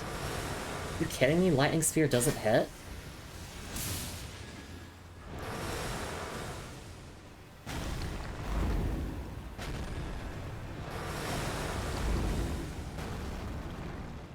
I think we need to stand out in the open.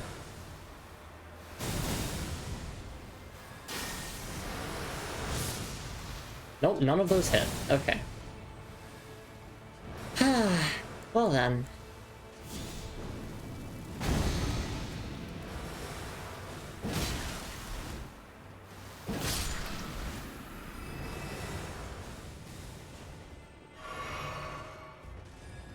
I really want to go ahead, but also, like, dung.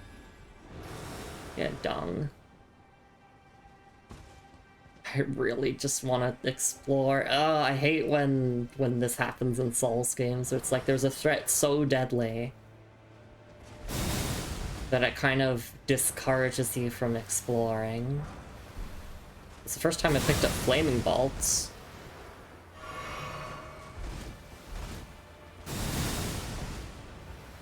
But can I get over there somehow?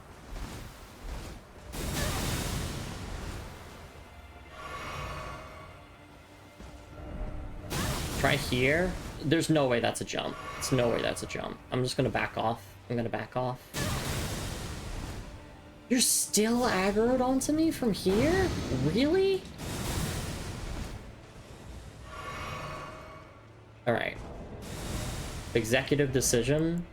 We are equipping the Haligtree talisman.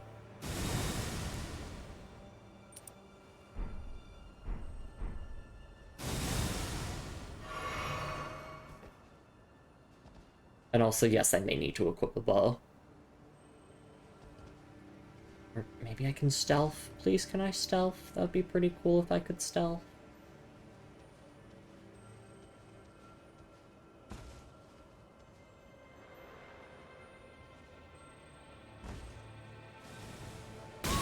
You fucking kidding me?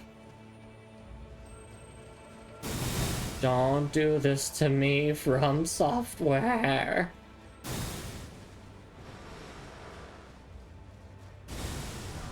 You bitch! It's over. We both share the high ground.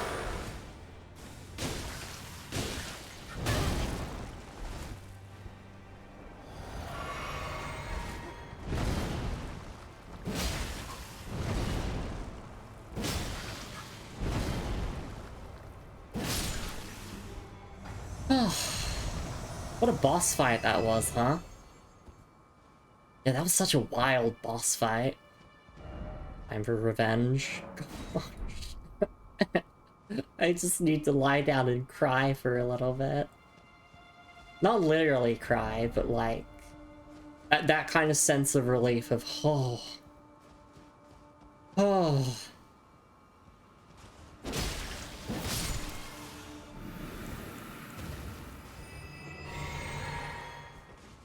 If I was religious, I'd be thanking Marika right now.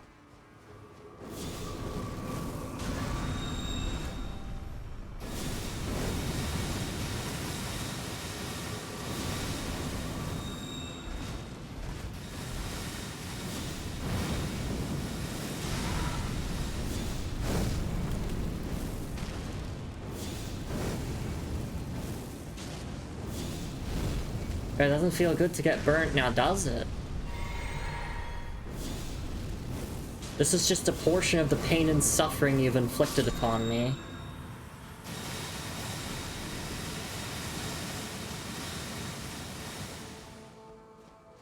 And it's like, good job for taking out that, like, rotted Miranda flower.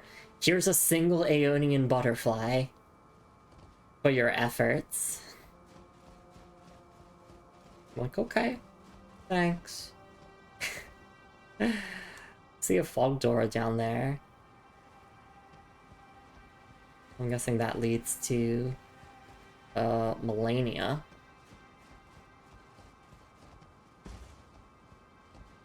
So we can go up this way. We can also go this way. There's also the ladder that we can go down below. We have a couple of paths available to us.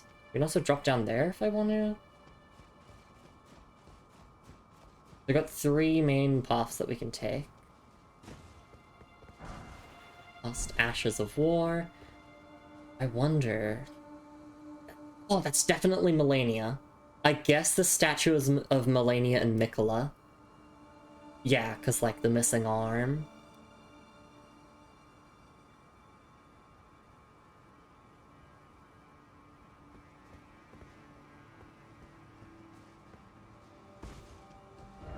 Precious item ahead?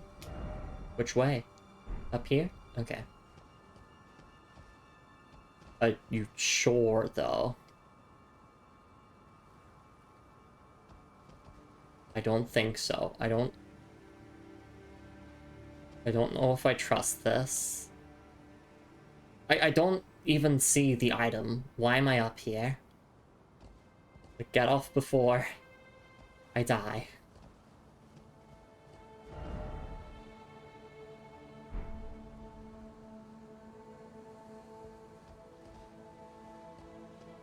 Okay, so either this way, down the ladder, or up the other way. Oh wait, if I go down the ladder, then I'll end up over here anyway. Is that a grace I see? I see a light down there.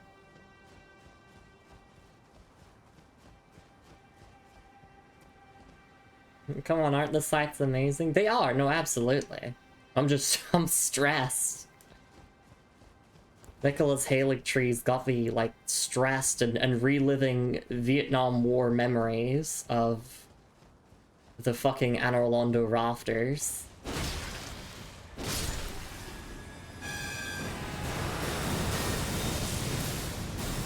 But this one's worse.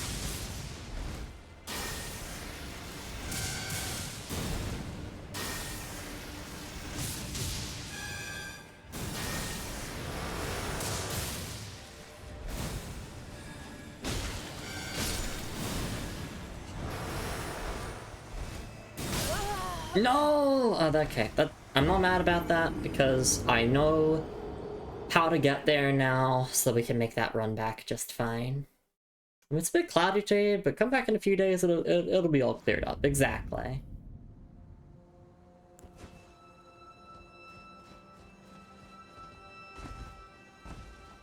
Just taking some deep breaths. I'm not salty, I'm just like, I'm stressed, if anything. Elden Ring difficulty is finally kicking in.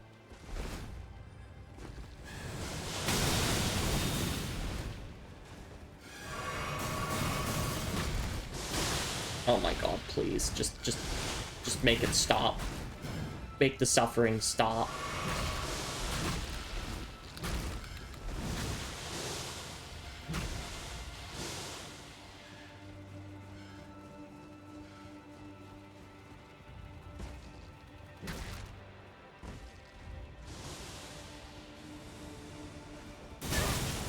Please let me drink.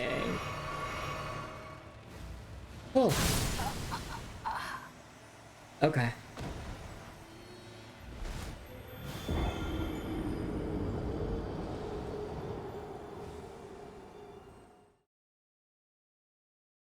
We will take a break in a little bit, that's for certain.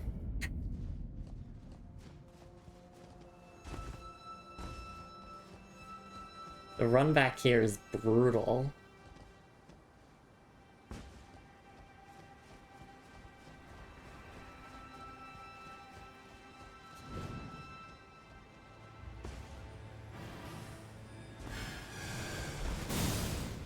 This makes the Anor Londo rafters look like Weenie Hut Jr.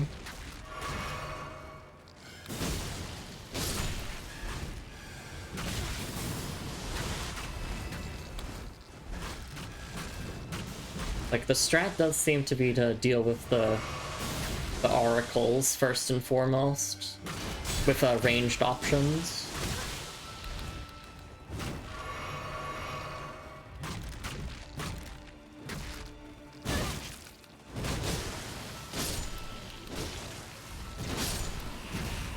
Which is the slower and safer thing to do, but oh my god. Alright, I'm gonna clear out the oracles nice and slowly. Because if I keep trying to rush through it like this, I'm just gonna get more and more tilted and then just keep dying more and more.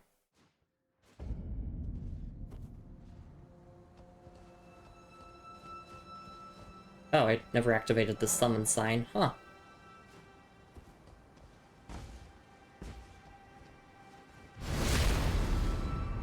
Safe to say that Elden Ring has officially humbled me.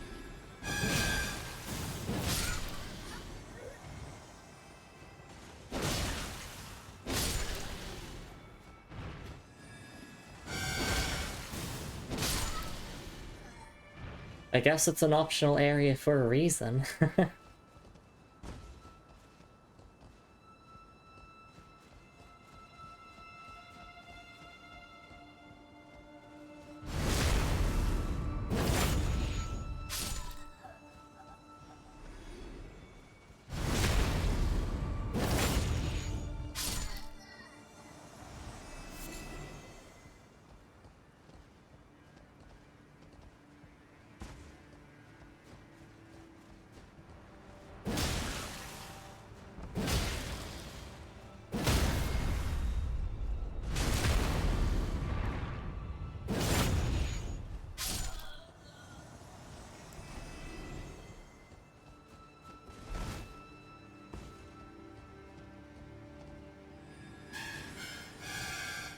I think the safest way to deal with this is to take you out and then just chill here, I think.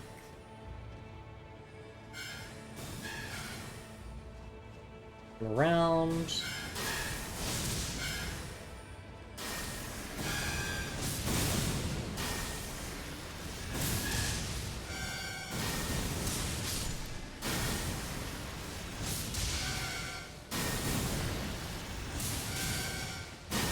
Okay, yeah, this talisman is definitely helping with tanking the damage a bit more. Oops, need to use my flask.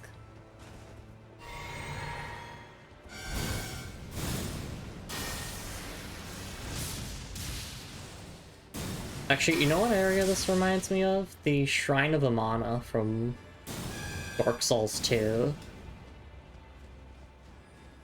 But similarly, that area is hell for melee only. We got another envoy horn? Oh my goodness. 3 horns. True. And less miserable? Yeah. Like, my advice for Dark Souls 2? Just use a bow. Swallow your pride, just use a bow. The bows are incredibly handy, especially since there are a couple of puzzles that kind of rely on you using one.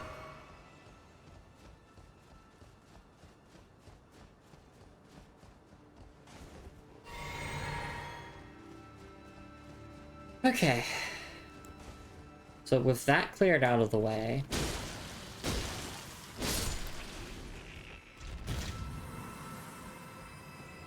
we should be good to just get rid of all of these ants so that we don't have to deal with them potentially running into us.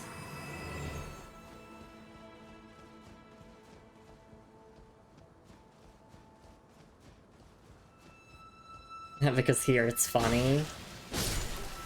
It is funny that I am getting absolutely obliterated by the Doot Doot. The Doot Doot Marshmallow Man.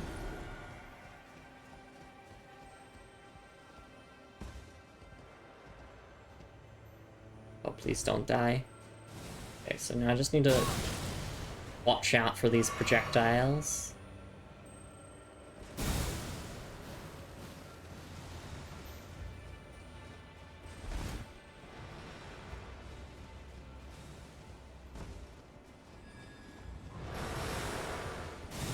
Okay, there we go. You're cornered.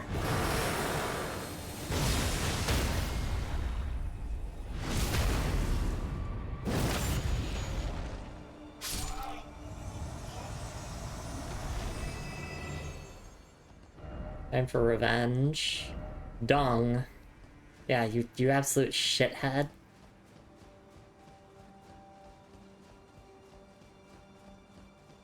I'm sorry for saying something so mean.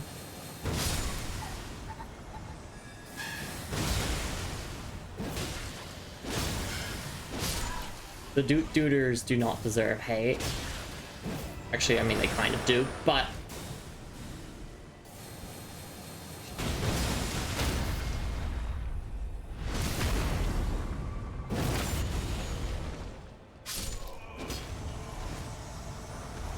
Oracle Envoy Ashes. Plump sort, oh plump sort. Okay, that's everything at the entrance of the Haligtree. That was the beginning section.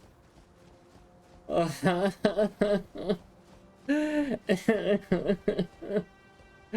need to go and cry. Not literally, not literally. Bird up. Oh. I'm definitely gonna take a stretch and hydrate break soon. I need it. I desperately need it. Yeah, this is where this ladder would take you. Contraption does not move, so this is a shortcut. You don't have the right, oh you don't have the right, therefore you don't have the right, oh you don't have the right. At least the player messages keep my spirits up. Right behind. I just did. And I don't have the right. It's a grace! First off, well done, thank you. Oh my goodness, I have never been so happy to see a grace. Like, even my character just needs a mental break here. Oh. That was a full hour just to get through the starting section of the Haligtree. I can imagine we're going to be here for a while. Before we take a break, though, oh, actually, it's the Great Envoy Horn. We have the bigger version. So let's look at our descriptions, starting with the Flaming Bolt. Bolt with a fiercely burned tip deals powerful fire damage, used by survivors of Radahn's army to stave off the Scarlet Rot. And then Envoy's Longhorn. Long golden horn of the Oracle Envoys. Profoundly weighty, its blows are sure to be felt. Originally an instrument, but one that cannot be sounded by a mere human, perhaps it is too early to sound the call. And the unique skill is Bubble Shower. Blow on the horn to release a spume of magic bubbles. The bubbles float gently before raining down on the target.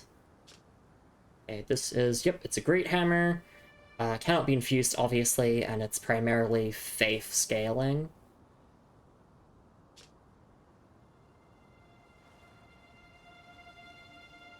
First time I saw that last corridor of death, I blindly ran through it and prayed, took care of it way later. Yeah, that makes sense, see? The little envoy horn is my fave. Aw, well, I'm glad that I got it. I got the little envoy horns, and I got the long one now. Lucky me. Alright.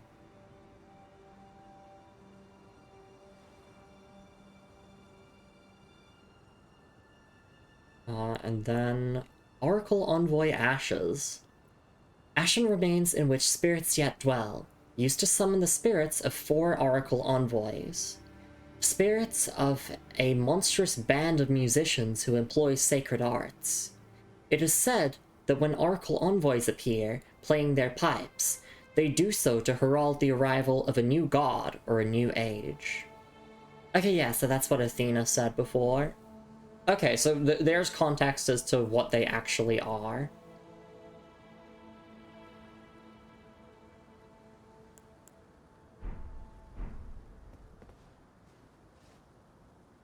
Skill's really fun and it can be good. I'm glad. Okay, I absolutely need a mental break here. That was, like, what, 9 deaths? Just to that one section, that was very brutal, so I'll see you all in a couple of minutes. Please do take care of yourselves, everyone. Grab yourselves a snack and a drink if you can / want to. Doot, and we'll be back with more of the Haligtree after a short little break. I'll see you all then.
Alright, and I am back. Thank you so much for your patience, everyone. Do I sound exhausted mentally? Yes. Yes, I do.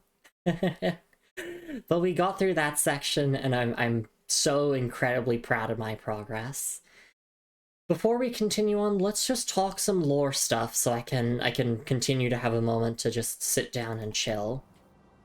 Okay, so the Oracle Envoys, they're monstrous band that show up when like the birth of a new god or a new age draws near. And I'm thinking about the contexts in which we've seen them. We originally saw them in Leyndell, which makes sense because obviously, like, Leyndell is where the Erdtree is, and that's where, you know, we are to become, like, Elden Lord and whatnot, and, you know, usher in a new age. And we have spotted them here at the Haligtree, and I find that interesting because I do remember Gowry talking about how he serves Melania and wishes for her to blossom into a goddess. So I feel like in the context of the Haligtree here, they're here because of Melania. Because Melania is nearing godhood, it seems. And welcome back, feeling better? Thank you, Looney. I really do appreciate it. So I'm hoping that these next few sections of the Haligtree will be less brutal, but at least now on future playthroughs I know where the grace is, so what I can do is I could, like, do, you know, a bit of exploration of the initial section, and then just rush all the way to here, and then backtrack to, like, get the remaining items, is probably how I would do things. Right, there's also this symbolism with candles going on that we've kind of established. Looking at this again one more time, sorry. Okay, and then just briefly look at this again. No one knows what the cloth hides, but some claim to have heard a faint whimpering on the inside. It must have been their imagination. Okay.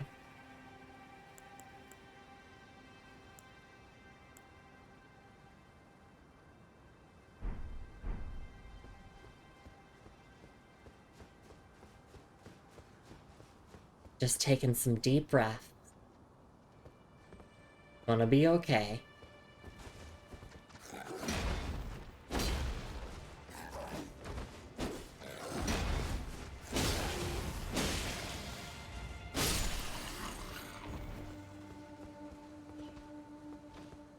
Got a bunch of misbegotten that are praying for salvation, obviously.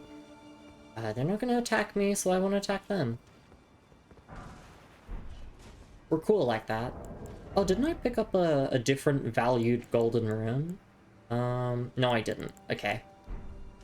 Just making sure. Oh, what? I guess they aggro when you show up? I don't know why they aggroed on me all of a sudden. Because I touched them?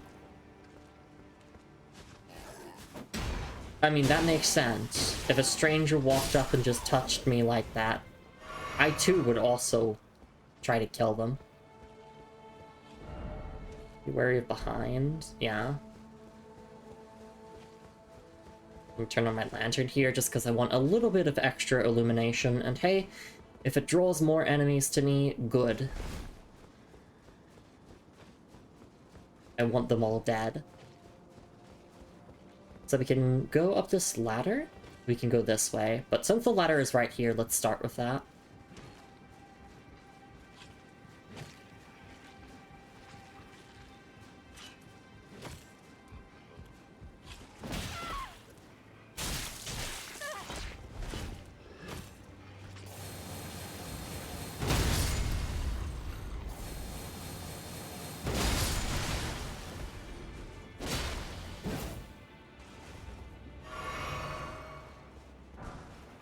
Go, some rot grease.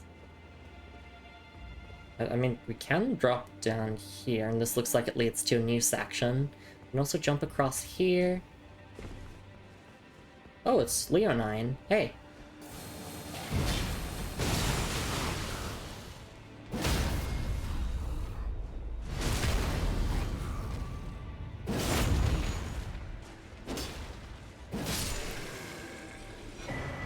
Pearl Drake Talisman +2.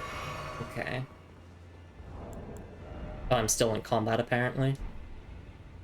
So we'll check that description in a second. I don't know why I'm still in combat, but okay.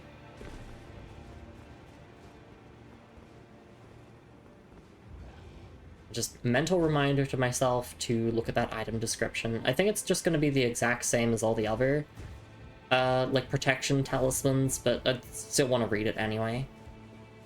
And then I can say definitively that I've read basically every item description in Elden Ring. Not every description. There's probably some drops that I'm missing, and I have noticed, actually, or I have heard that some item descriptions change based on upgrades. Like, if you upgrade certain spirit ashes, their description changes ever so slightly. Obviously, we know that altering armor pieces can change the description a little bit. And I haven't been looking at the descriptions of crafting items, actually. Unless it's something that I make.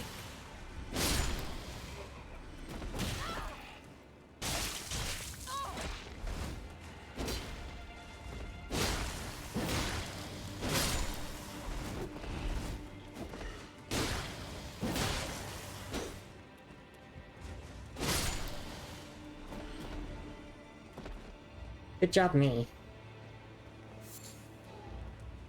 Oh god, there's so many of them here.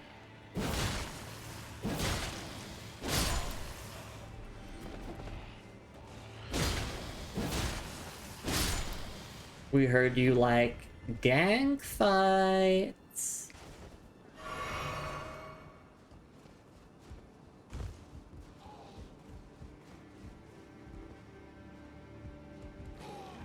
We could drop down to here, I guess, but that's just from, like, the natural path, so we don't need to do that. Instead, we go this way.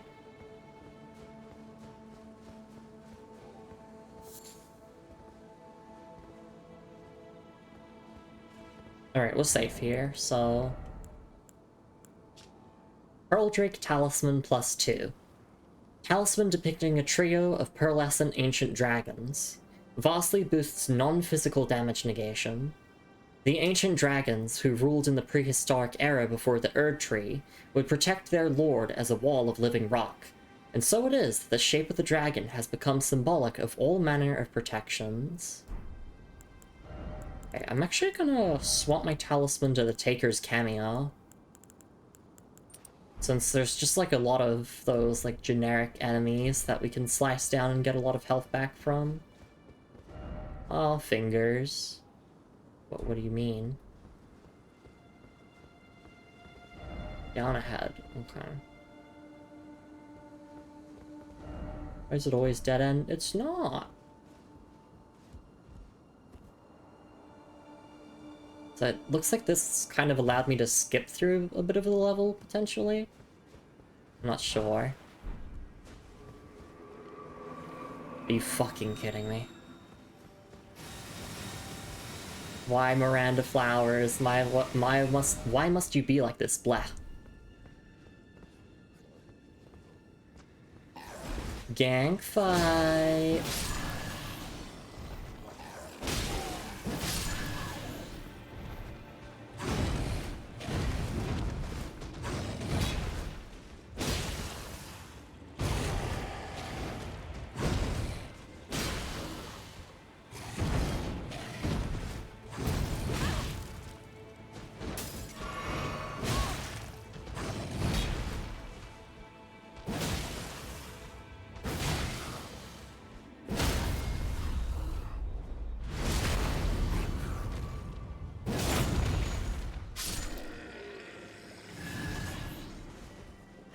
Okay, legendary item here. An ancient dragon smithing stone. I did mention it last time, but we did get the Steam achievement for having all legendary sorceries and incantations, so I'm very proud of myself for that. We can go down that ladder, or we can go that way. Yet again, another statue of presumably Melania and Miquella.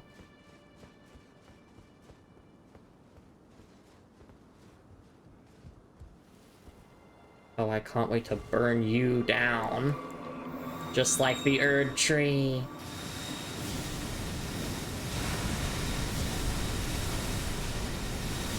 Oh, there's two of them.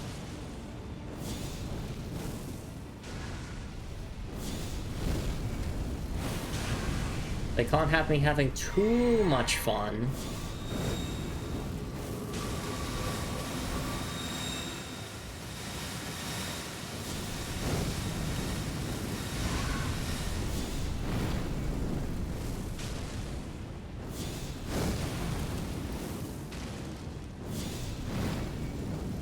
Lumi's a sorcery expert above all, after all. Yeah!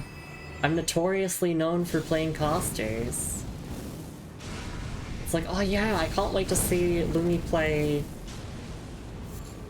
the latest Souls game. I can't wait to see what sorcery she'll use.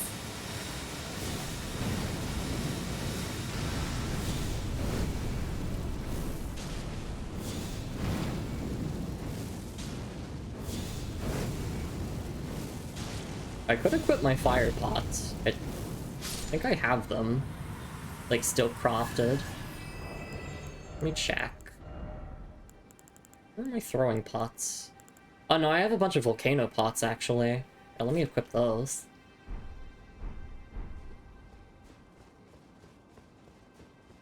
I guess, like, my incantations have just been getting so much better that I've kind of neglected to use them.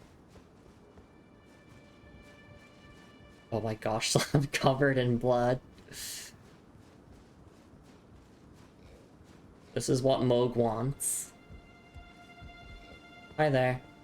Oh, you're friends. Okay. Well, a friend temporarily. Until you randomly aggro on me if I, like, so much as touch you.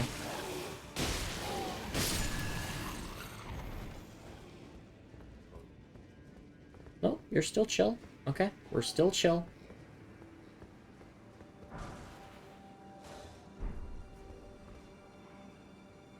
We can drop down here. And go along there to that item. Yeah, fuck it. Although, it does look like you can just naturally get over to there through the bridge, so maybe not.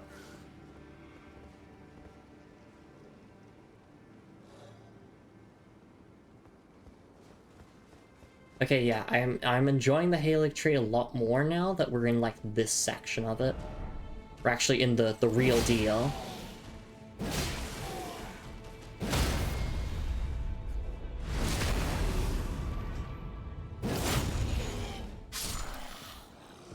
Just gotta remember to use all the tools in my arsenal.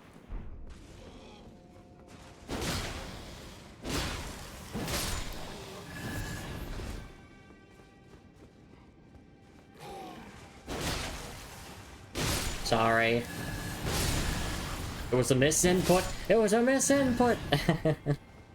If only. Beware of right and then praise the running.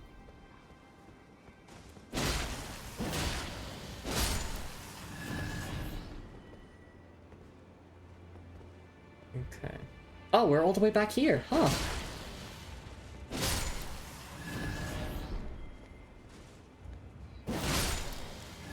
Yeah, this is why I have the Taker's cameo equipped for, like, these groups here. Which is really funny, because before I said to Alex Speedling that I wouldn't use it. And look where I am now. Well, desperate times call for desperate measures, I guess.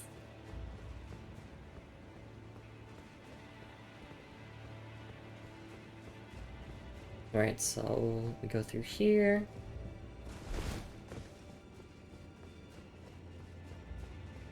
And let's go this way.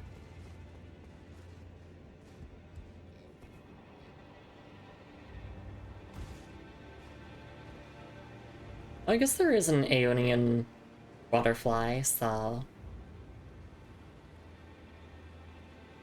It's not enough. You also need to use Blasphemous Blade and Serpent God. Offhands? Oh my goodness, yeah, exactly.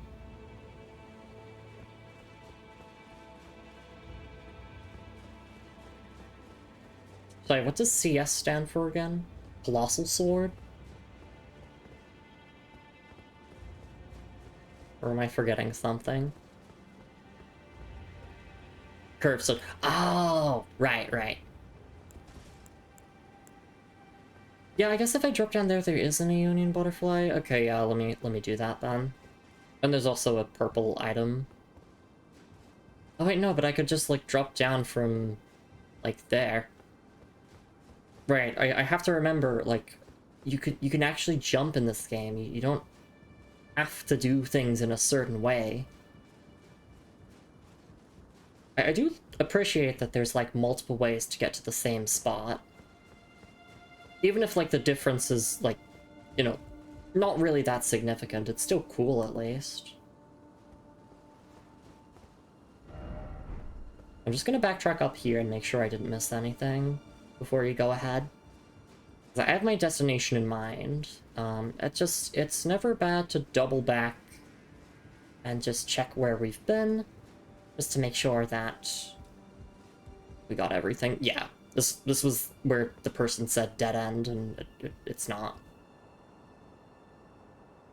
But I don't blame people for not spotting ladders, because like even I miss them from time to time.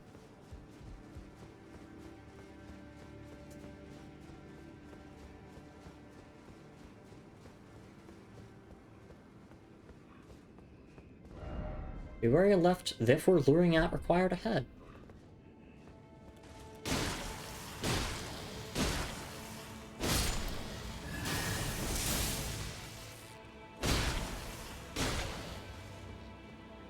Sorry, you're guarding an item, so... Nice.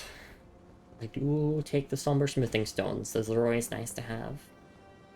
Especially for when we get to the DLC, there's gonna be a ton of, like, weapons there I might want to try out.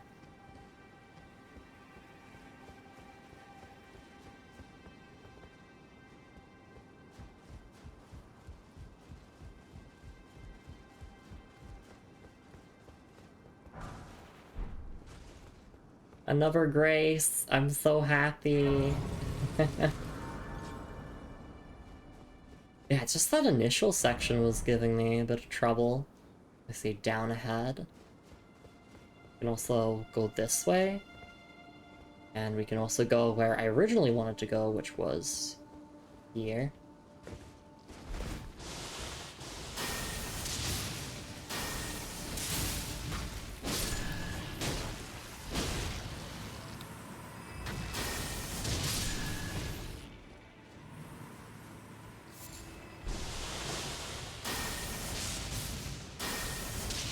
I could have dealt with them, like, before coming down here, but whatever. Like, I just got a grace. Death is meaningless. I'm invincible. Etc, etc.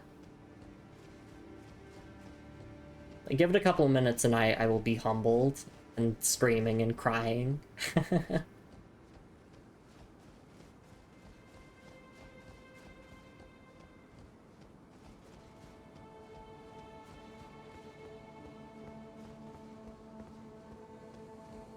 I'm okay with missing, like, some items and needing to come back in a later stream.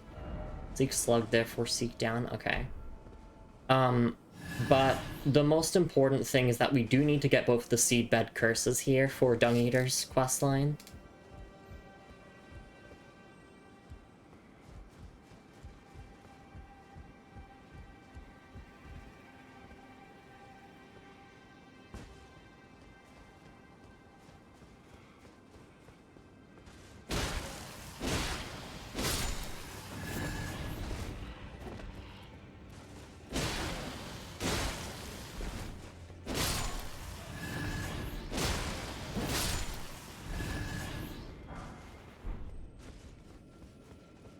Oh hey, it's a Crystallion. I mean, it's Spirit Caller snails, so, you know, they're just gonna do their thing.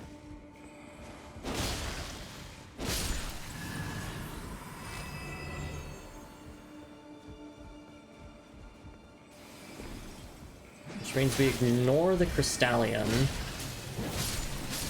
There we go. That was close.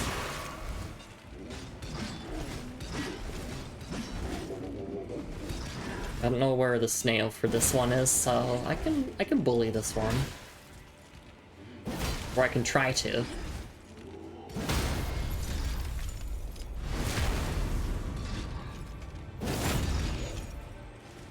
Oh, I should sit at the Grace, actually. Yeah, let me backtrack and do that.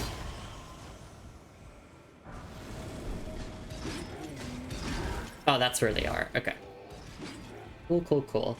So we got intel, now we can just head back. We got intel integrated graphics.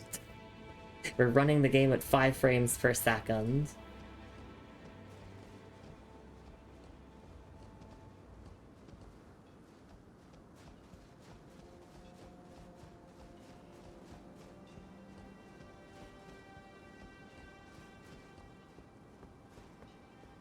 I think we can get a level up here as well, which a level up is definitely going to be good for my morale. Yeah, okay, let me use some runes here. I only need, like, what? 10,000?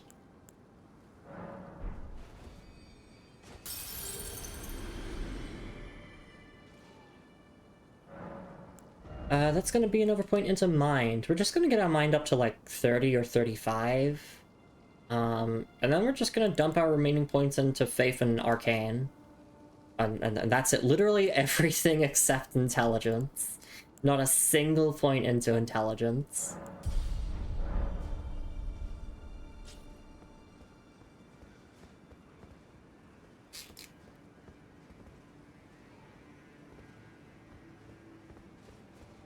Throughout this journey, I have not grown any smarter when it comes to glintstone and magic. The concept of sorcery eludes my character.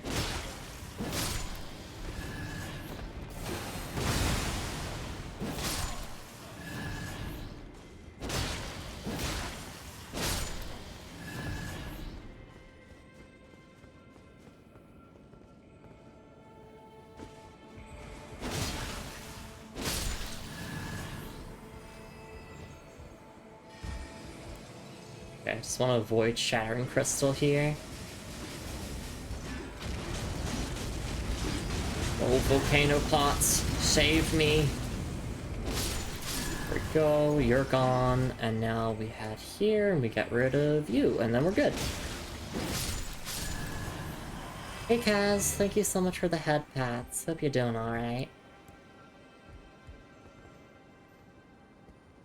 Gosh, I should have used those volcano pots on the Miranda flowers. But I forgot I had them, honestly. You can't really blame me, though. Like, this was a 100-hour playthrough.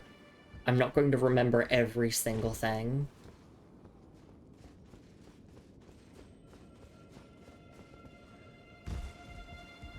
Which is also why it's nice to have a little checklist to go through, because it gives me, like, goals to work towards and remember.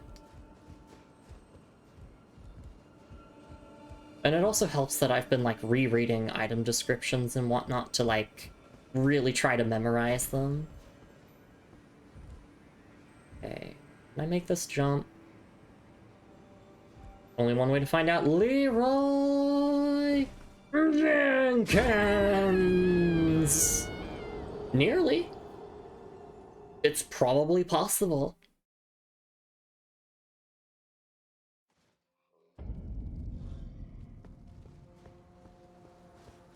Those are the words of confidence you want to hear from the streamer. It's probably possible.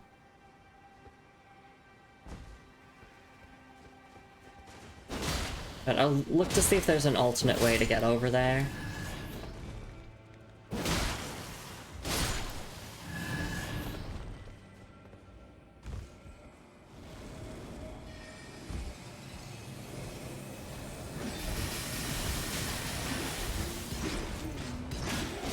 Oh my god, I fucked up. I forgot to get this one back here. I wanted to try, like, do it in a different order. Terrible idea.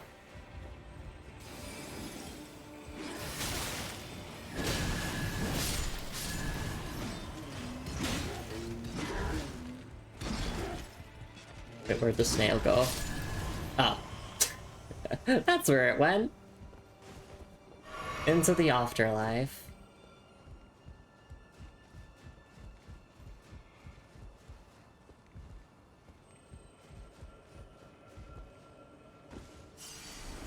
Okay.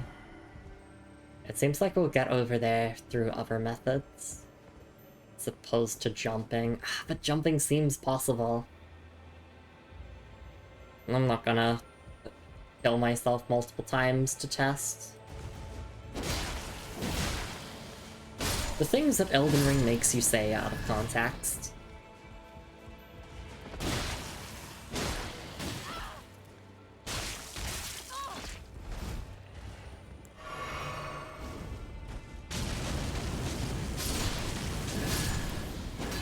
Actually, that's a big brain strat. Just throw a volcano pot and then start swinging.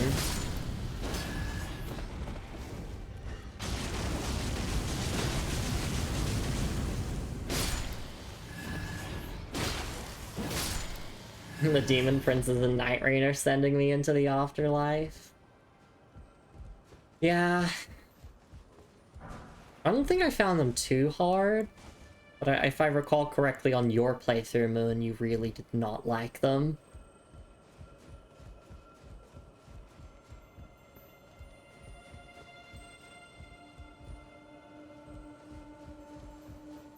We can go this way, but we can also go up the ladder here, and I'm gonna take this way first.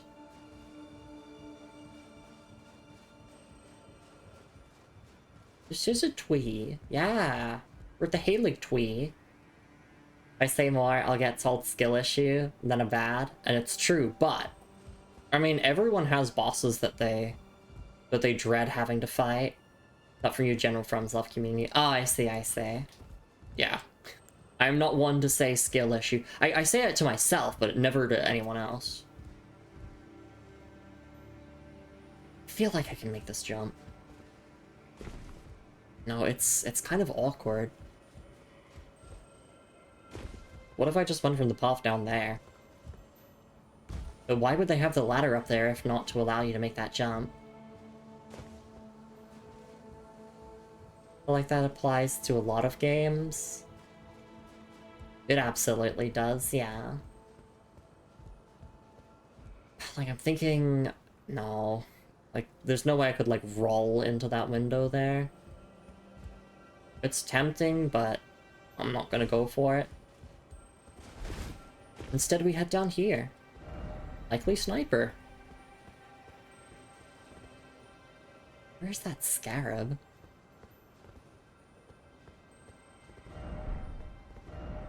Oh wait, no, sorry, that says sinner, not sniper.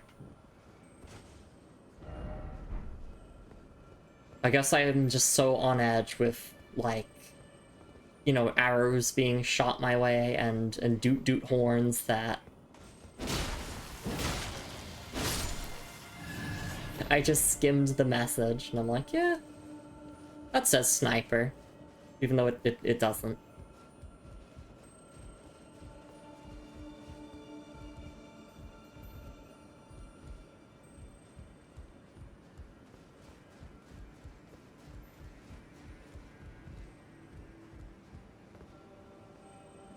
This looks like the path ahead. I really like the level layout here. It's like pretty easy to navigate, while also having some nice secrets here and there.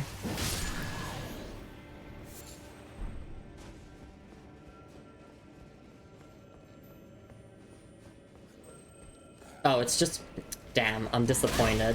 It's just a Crimson Scarab, which I would still appreciate, actually, especially right now.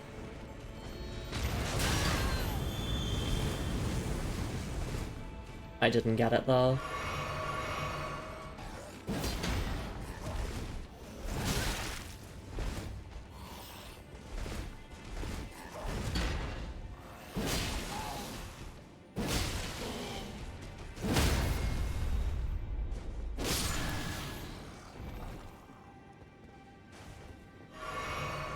Helldivers 2, for example, you can't play max difficulty, you're not playing the game right. How about you try get a stable job in a house anyways, I got kicked. There's some assholes in the Helldivers 2 community, but trust me, they're not all like that.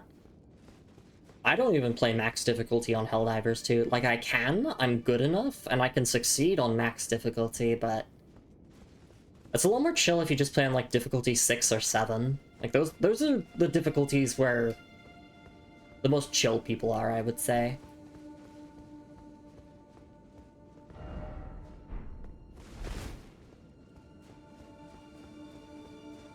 Obviously, all communities are gonna have a lot of bad eggs in them.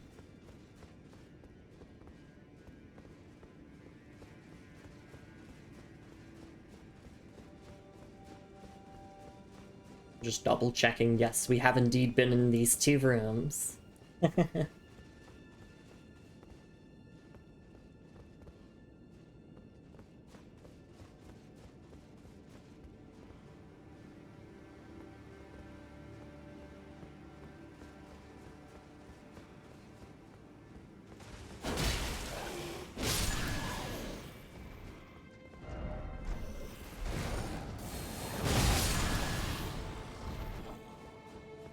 There we go, we survived the misbegotten jump scare, and this is a new section here. There's some battle mages around, so surprise attack ahead. I guess I can jump up there, yeah.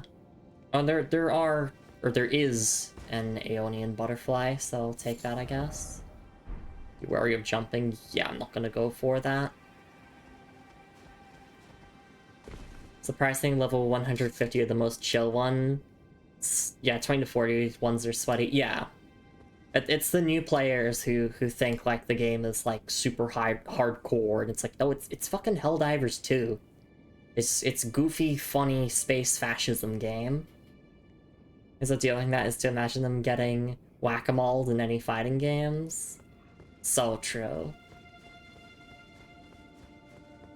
So one run sure, but they ain't blocking that mix. Exactly. Exactly. Like boot up Street Fighter 6. I'm gonna hit you with the Kami mix.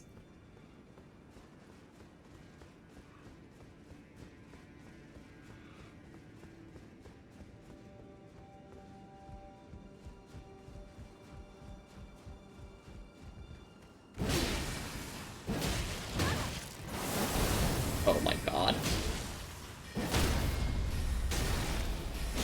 No, stop, stop, stop.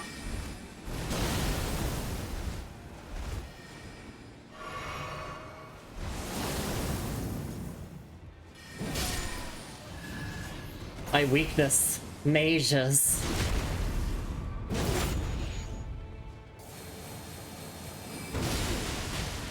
There we go. Oh, up on Guilty Gear, so true. Oh, that's an artillery. We just dealt with it, thankfully. Some more smithing stones, which is obviously fantastic. We will be able to get our Sacred Seal to max. I think now, actually, or very soon. What do you mean you aren't legend in Street Fighter 6? Get good, bro, but what's if that enemy? Yeah, is up backing dive kick all game. Yeah, sure is bummer, ain't it? Yeah, if only you could do something about that. If only you could lab out that interaction and, like, figure out how to deal with it. Where's Rune 4? There we go. Just a mage. Their magical is more powerful the more physically buff they get. I'm sure that there's a story that does that. I can't think of one that comes to mind. I'm sure there's one out there. No item descriptions to read. Just trying to focus on exploring here, making sure I'm like not running in circles all too much. That kind of looks like a boss arena up ahead there.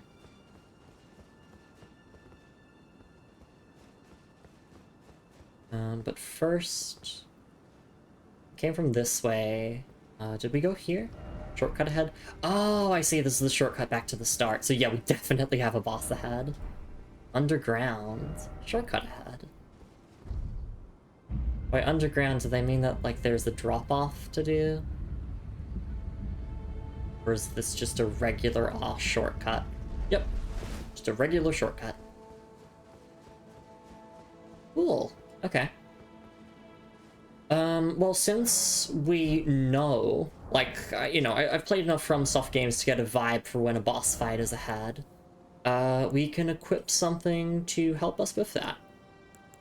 How about we equip the new talisman that we just got, the Pale Drake one, or Pearl Drake one, sorry.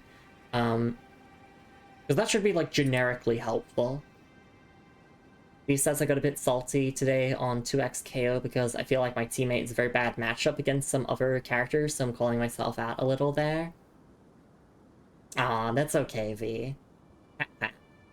Some days are rough on fighting games. Some days you're locked in and you're hitting all the anti-airs and all of the confirms and you feel like an absolute god.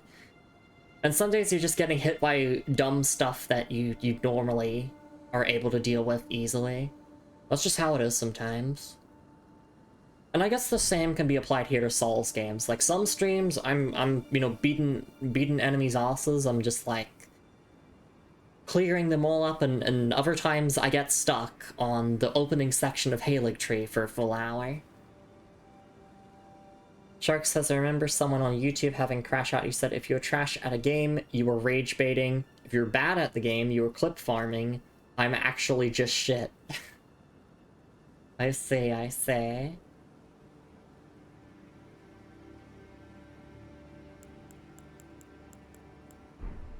Alright, I will unequip my volcano pot here.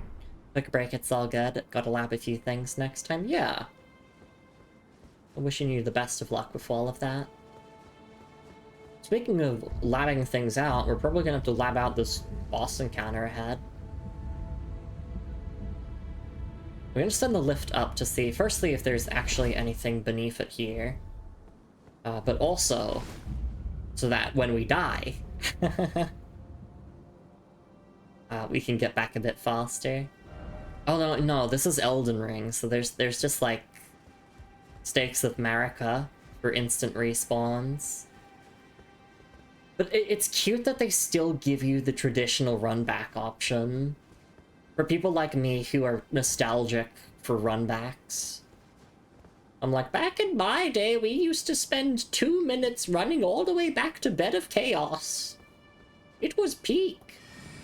Actually, no, it was a lot worse than the original release of Dark Souls 1. Because in Remastered, they added a bonfire closer to Bed of Chaos to make the run back a little bit shorter. It's still by far one of the longest.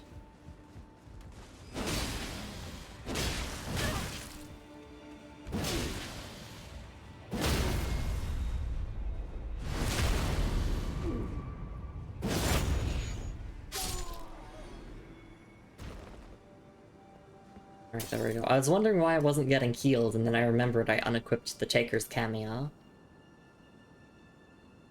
They start to share his backgrounds. We know it's from the bottom of his heart. V says anti-airs and 2x KO are a bit weird, and V's is specifically not the greatest, but it's a trade-off for her great ground neutral. Okay. The more you know. Alright, enough stalling. Let's see what this boss encounter is ahead.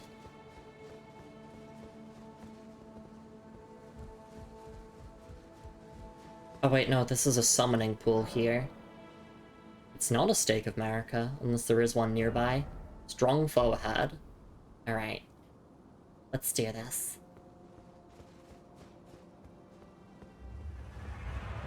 It's Loretta! Oh my god! Hot Lady Knight! We fought her spirit before, this is the real deal. Knight of the Haligtree.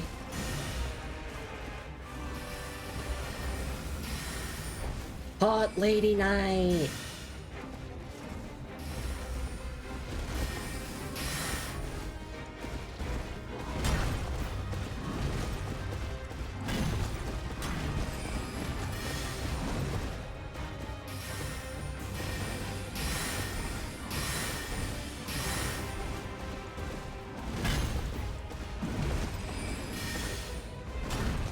I guess I can hit when she's like summoning the glint blades.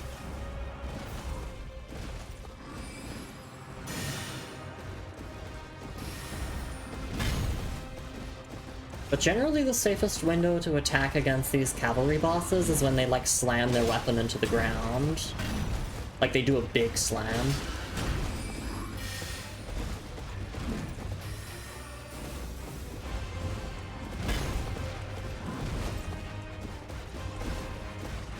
Yeah, like that.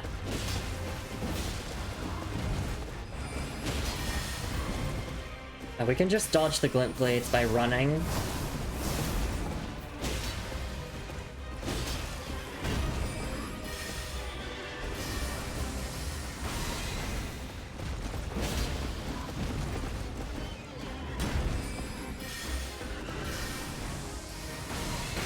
Ow, that hurt. Yeah. Didn't get my roll timing right.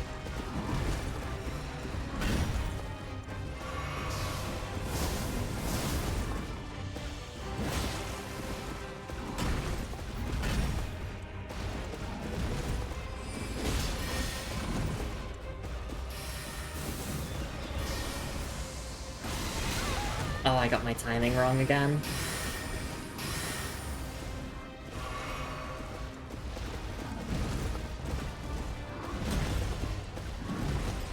Apparently, according to statistics, Loretta is the #1 most deadly field boss in Night Rain.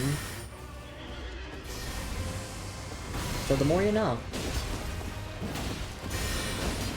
Well, phase 2.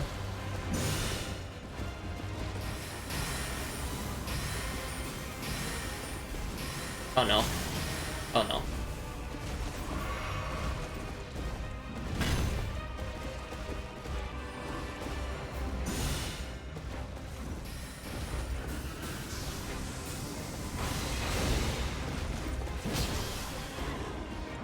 I love this attack, it's so cool.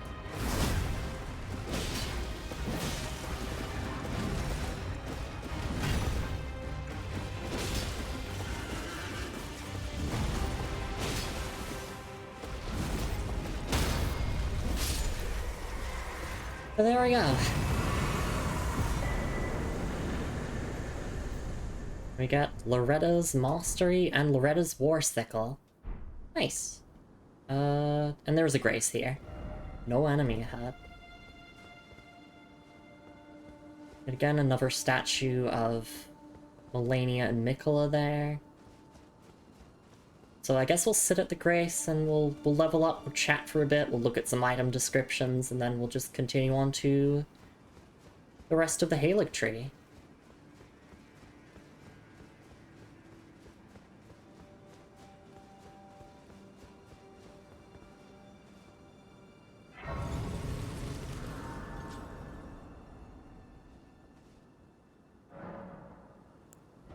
Alright, another level into Mind, thank you. And we are at the Haligtree Promenade. And also, welcome into stream, Jano de Slack. Yeah, the Jean Sim from Blue Sky. We absolutely love Jean de Slack from Grand Blue Fantasy. One of her best outfits, without a doubt. V says that her air throw might give me Oki, so that'd be a great way to answer to it. Yeah! Loretta in the flesh and blood. Her armor set is so cool, me want.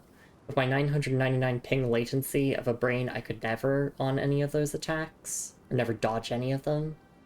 I think if you just throw yourself at it enough times, you can definitely do it. It's terrifying that the Tarnished can just grab any of the boss weapons and then just wield them, like immediately know how to use it. The Tarnished is very powerful, it is true. Your OC reminds me of Morgan, I don't know, maybe the grey hair. I mean, I love Morgan FGO, so... She's great. She's great. I love braided silver hair with ponytails. Haven't seen you in ages. Oh, do you know each other from Blue Sky? Or just, like, from other chats? Alright, let's look at our item descriptions here before we move on.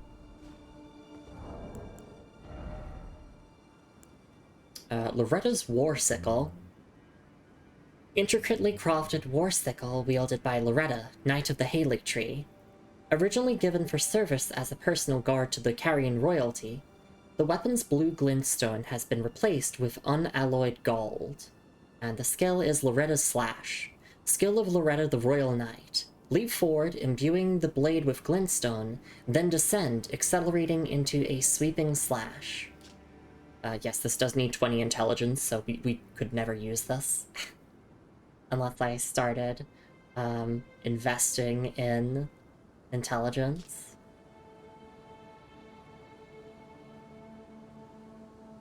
Alright, just gonna read this description in my head real quick again.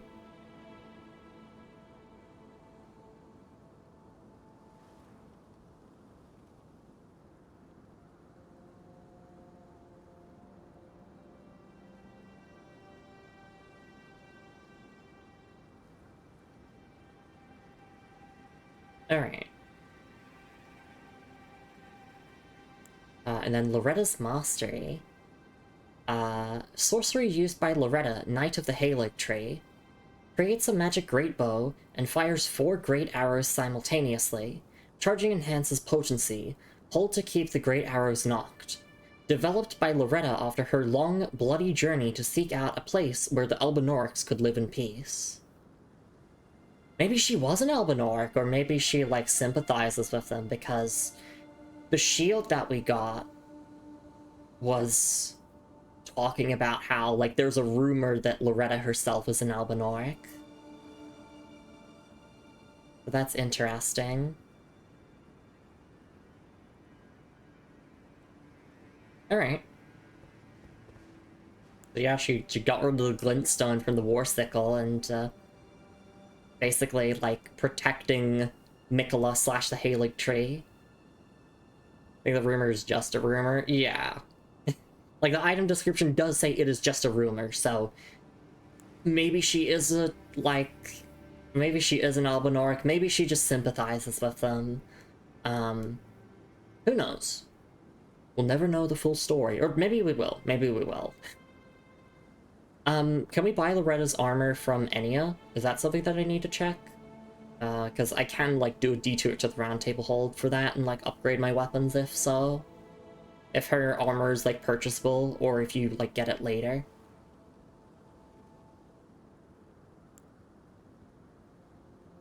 Yes? Okay, so yeah, we'll go to the Round Table Hold and we'll look at her armor. And, probably glean some more information about her from that.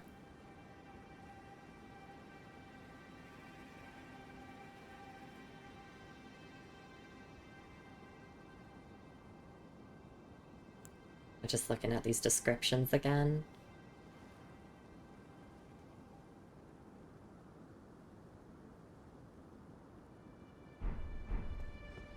Alright, back to the Round Table Hold we go.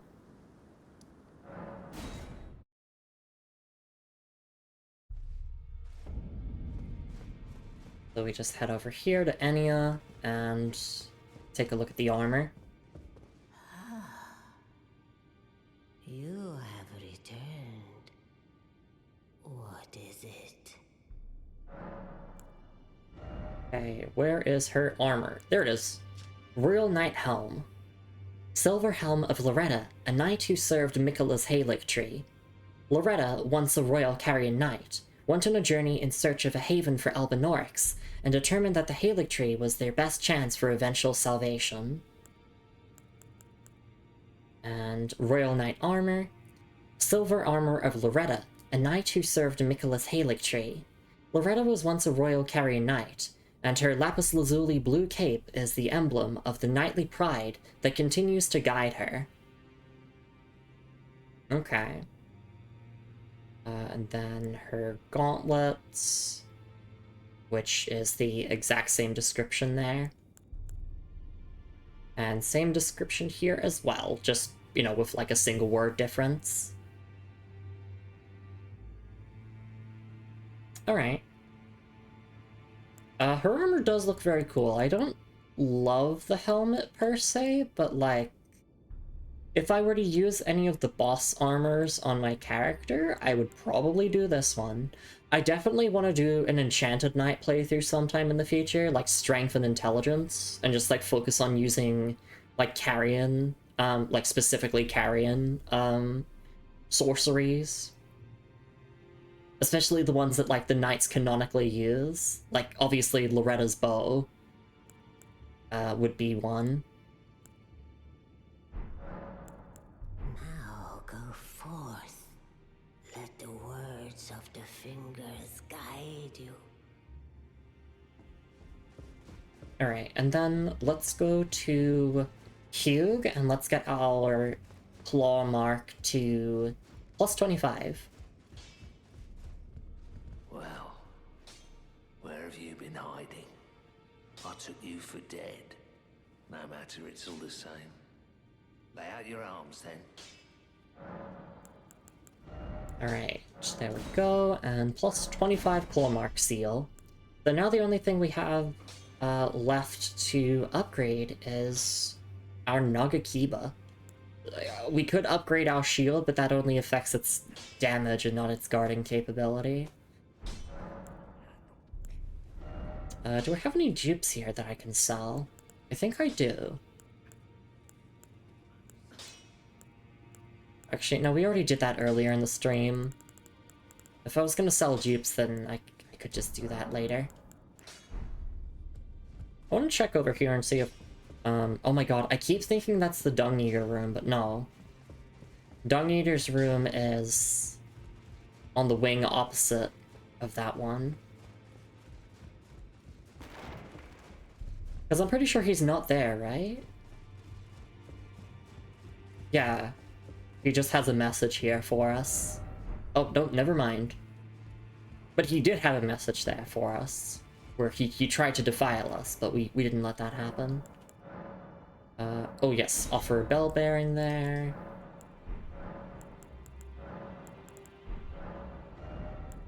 And we can purchase more somber smithing stones, which is very nice.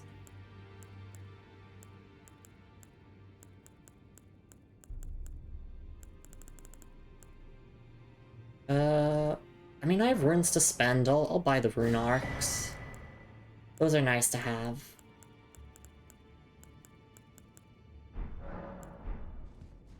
Alright, let's head back to the Haligtree. I'll catch up on chat, and then we'll take a stretch and hydrate break before we continue on with more of the dungeon. Because it definitely feels like we're nowhere near the end of it. Maybe, like, that was, like, meant to be the halfway point or something. Because there's 2 seedbed curses that we need to find, and there's also the stuff with Millicent that we gotta do here. Very gorgeous view here. Haligtree is very pretty. Yeah, I mean, aside from the first section giving me a lot of trouble, I do quite like this dungeon. It might be one of my favorite ones, actually. So far that we've experienced.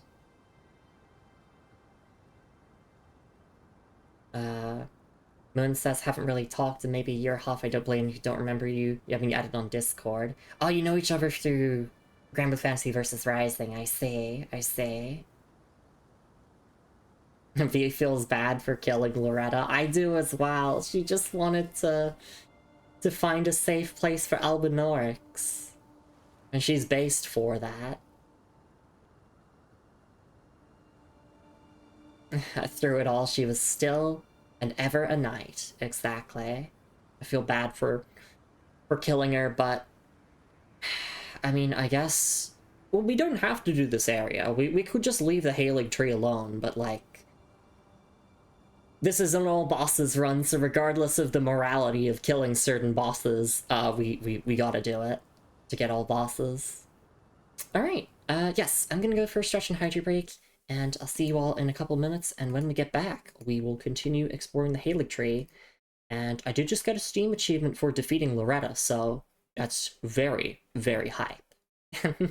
Alright, I will see you all in a couple minutes. Please do take care of yourselves, everyone, and we'll be back after. Quick little break.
Alright, and I am back. Thank you so much for your patience, everyone. I really do appreciate it. Yeah, the Loretta fight was good, obviously, but I have hundreds of hours of playtime in Night Rain, and also we fought Loretta, like her spirit version, earlier in the game, so it honestly wasn't that difficult to defeat. I mean, I feel like most of the cavalry bosses are like kind of self-explanatory. Generally, yeah, you just wait for them to like slam their weapon into the ground, like after a big slam, and then that's your window to attack most of the time. Obviously, you can get in more windows to attack depending on what weapon you're using. But in general, that's like the generic advice I have for them. But yeah, apparently Loretta is the most deadly field boss in Elden Ring Night Rain. Has the most deaths. Which is wild to me, but I guess it makes sense. Because people know to run away from Bell-Bearing Hunter. Like, a lot of people are scared of Bell-Bearing Hunter. Understandably so, because his stats are inflated like hell in Night Rain. But that's enough about Night Rain. Let's talk Elden Ring. Lovable sort ahead. Likely here. First off, well done. Thank you. Ah, dung. Dung.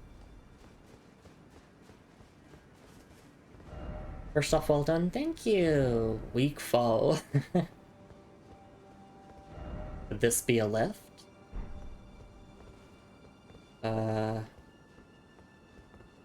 Is it? Where do we go from here? Oh, I see. I didn't see the stairs for a moment. Gorgeous view. Oh, gorgeous view. Praise the Elden Ring. Yeah, that is a very gorgeous view.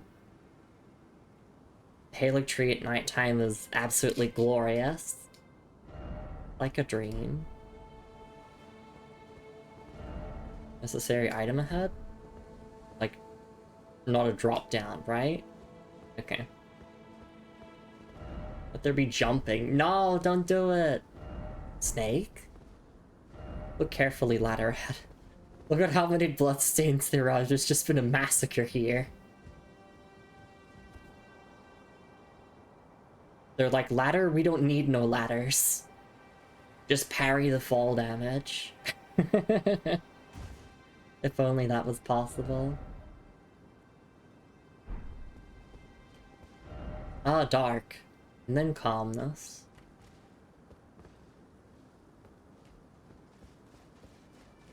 Yeah, I think this is, like, gradually becoming my favorite dungeon in Elden Ring thus far.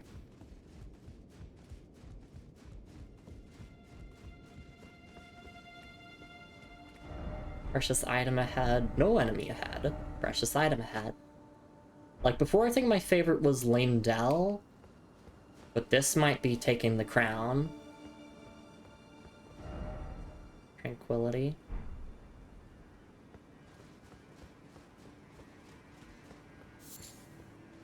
So I think this is where one of the seedbed curses are. Nope, never mind. It's an ancient dragon smithing stone, which, I mean, I'll take that, but I need my questline progression as well. I need my seedbed curses. I need to meet Millicent at, I think it's the prayer room, Grace? And once we meet her there, we're gonna go and talk to Gowry, because he will, like, have some stuff to say. It's not required for her questline, but, like, if I'm doing the questlines, I might as well get all the dialogue. She won't be missable? Okay.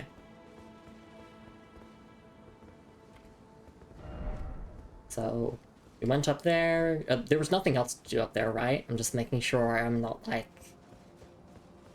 being absent-minded or anything. No, it doesn't seem like it. I have to dedicate, like, 90% of my mental energy on just not getting lost, so I'm not as talkative during the dungeons, but that doesn't mean I'm ignoring people. Oh, we're going down.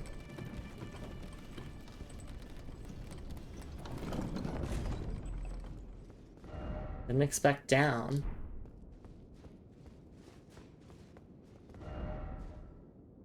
Seek up. Opportunity ahead. Okay. Elfail, Brace of the Haligtree. Tranquility but suffering ahead. Oh, seems familiar. Okay, so we're at like the base of the Haligtree now.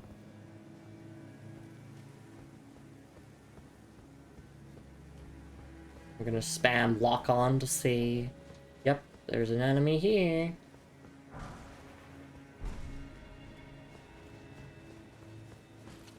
Oh, it's the Cleaner at Nights, yeah! Which means that we must be quite close to Melania. Which I was saying before, she's no doubt very much pissed off that Moog took Miquella.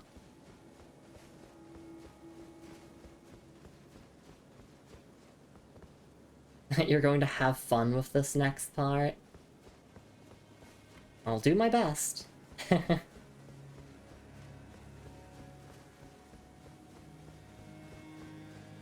From that Cleaner at Night for its armor and weapons. Yeah, because this is the Grace right here. Armament. Oh, armament. Fingers required ahead. Oh, you're on Millicent. Alright. Let me sit down at the Grace and we can talk to her.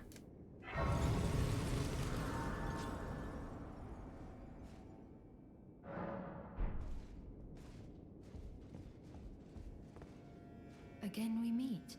I can only surmise our purposes are aligned. In which case, allow me to explain myself. I am of Melania's blood, but in what capacity I know not. I could be sister, daughter, or an offshoot. Whatever the case though, I am certain of a kinship between us. There is something I must return to Melania. The will that was once her own. The dignity. The sense of self. That allowed her to resist the call of the Scarlet Rot. The pride she abandoned. To meet Radahn's measure. There is something I must return to Melania. The will that was once her own. The dignity. The sense of self. That allowed her to resist the call of the Scarlet Rot. Okay, so that's just repeating dialogue now. There is something of the will that was once her. The dignity. The sense of self. That allowed... Okay.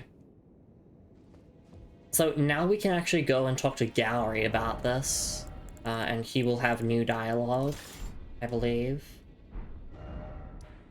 This isn't required for Millicent's questline, but I think it does provide some additional story context, so... Back to Caelid we go. We're gonna kill that dog that's outside of Gary's shack, because... I do not want it to interrupt our conversation.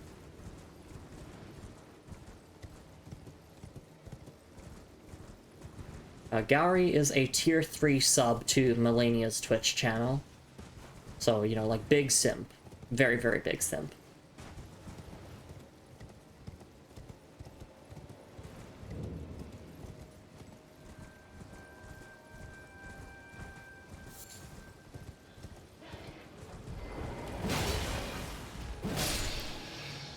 Unsurprising that we absolutely obliterate Caelid enemies now.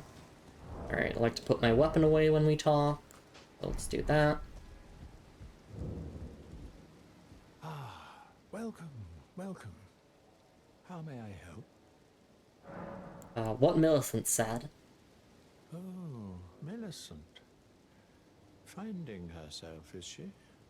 The words of a true innocent, the dear girl. Well, perhaps this is just as it should be. Little Millicent following in the steps of her mother, no matter what. This is their fate, after all. Okay. Do you need me for something else? I think he has some extra dialogue about Millicent once we reach a certain point. So when we reach that certain point, We'll be sure to check in with him again. Okay. Back to the Haligtree. Specifically the prayer room.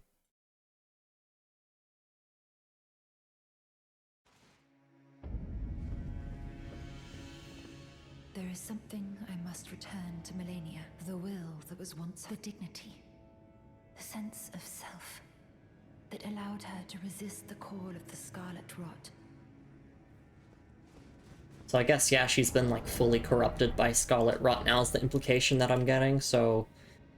If she's gone mad, then yeah, we might as well put her down.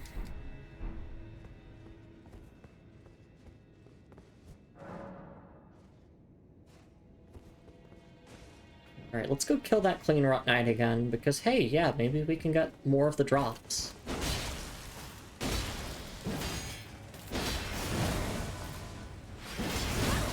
God, yeah, that blocking stance.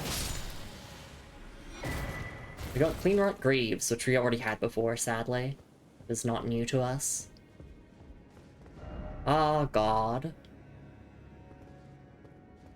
Is that a, like, statue of Melania? No, it's like a cloaked figure.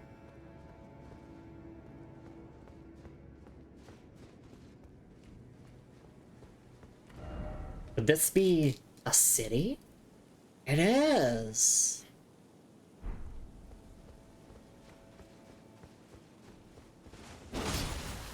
Oh, right!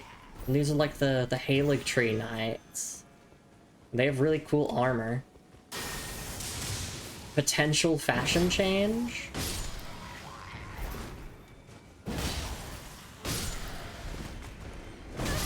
Oh, okay, wow.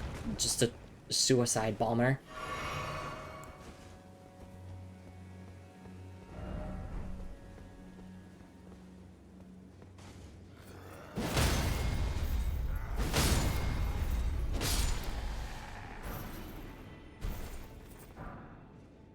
Yay, we got the Haligtree Crest Surcoat. That's awesome.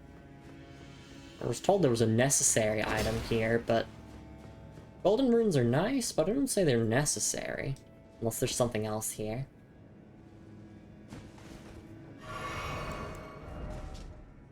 Haligtree Crest Surcoat. Armor worn by soldiers sworn to the Haligtree. The surcoat bears the crest of the Haligtree. Though watered with Miquella's own blood, since it was a sapling, the Haligtree ultimately failed to grow into an Erd tree. Oh. Okay. That's interesting.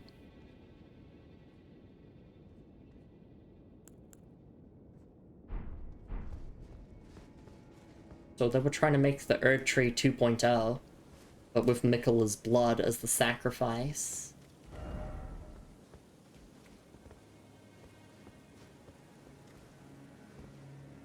Oh, we can drop down here, actually. Do I want to, though? I feel like we'll just get down to there later.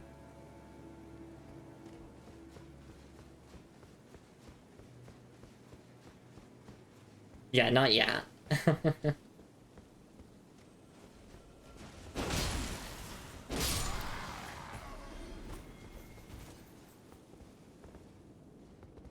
Oh, you're just resting. I'll leave the ones alone that aren't gonna attack me on sight. Because they've done nothing wrong.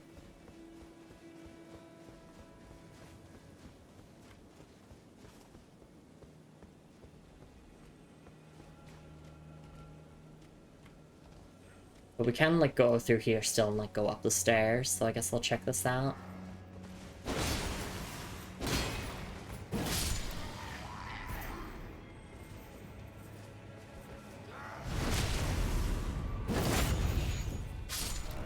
Hope.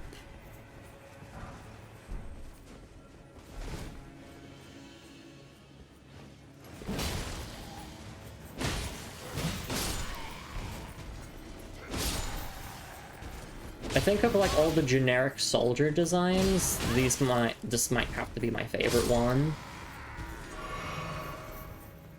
Probably because it's also like the most unique one, I think, honestly.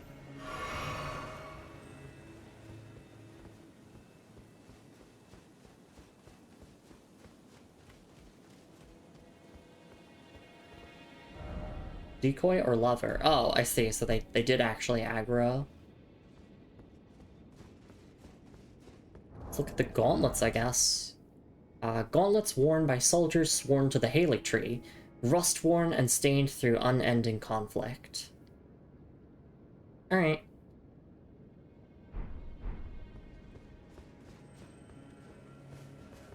We can drop down here. Again.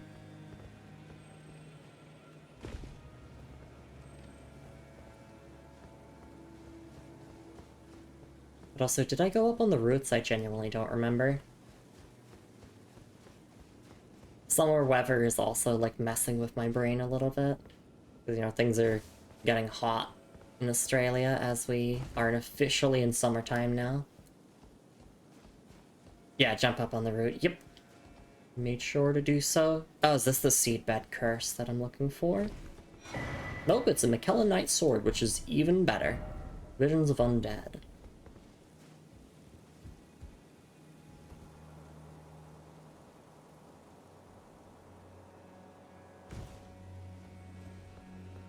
If I wanted to mispronounce his name, I could say Miquella. Just to be really annoying. Contraption does not move. Okay, so this is a shortcut then. And we could go over there, but we'll just stick to the main path for now. Or what I feel is like the main path. Oh, it's an Erdtree avatar there. Hi. Right, is that a putrid avatar? It is. Climb before it's too late. Miquella. Yeah, Miquella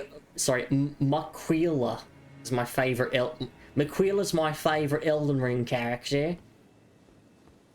Yeah, I quite like him. Quite mysterious, yeah. Just throw things at you? Okay, okay. Well, don't worry about me, I'll be alright. Like tequila. But Miquella. Oh gosh. Alright, I guess we can just continue on the main path now. Golem Femboy Twink Demigod. Well, that's fair. I'm gonna drop down from here. Alright, just double backing. Yep, I've been through here. I've checked all the way up here. We're definitely not going to finish the rest of the Haligtree in this stream. Unless, this section is incredibly short.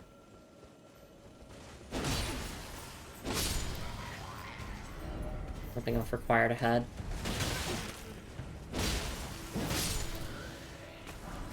Lightning Great Bolt and... oh, more Lightning Great Bolts.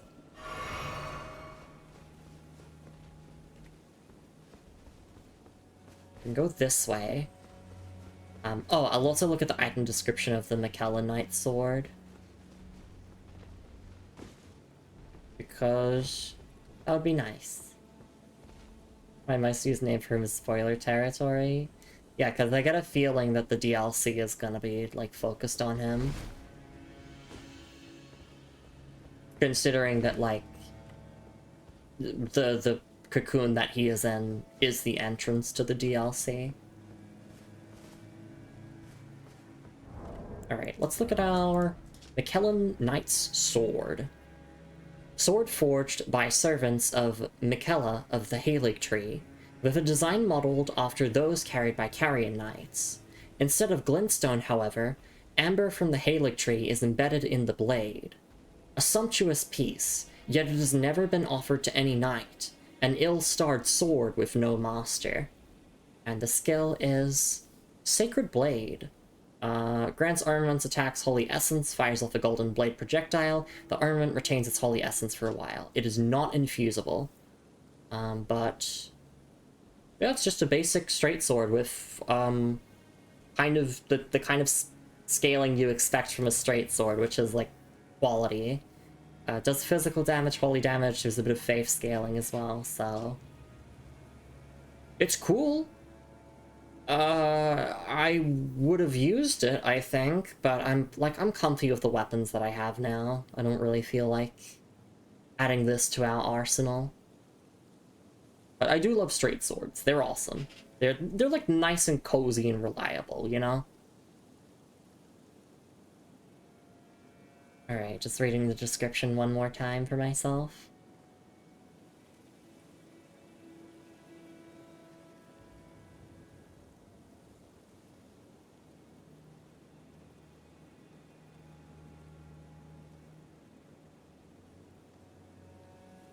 Alright.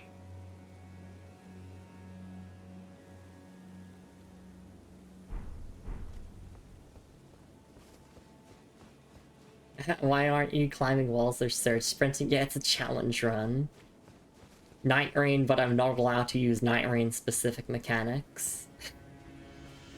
No character skills, no alts, no surge sprinting. You have to act as if every fall is lethal.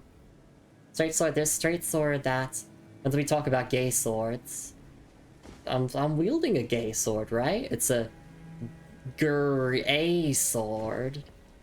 Like gay and great. Great sword, gay.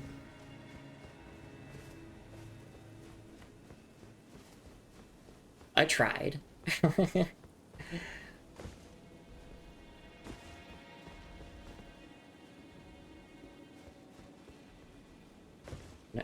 Can I jump up here again, please? Thank you.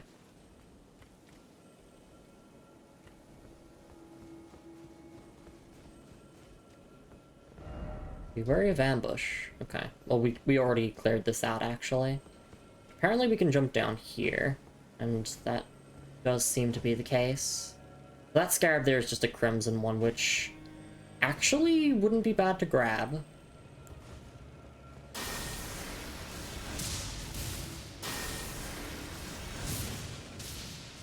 Oh no. No, I'm fine, I'm fine. Thought I was gonna fall to my death there.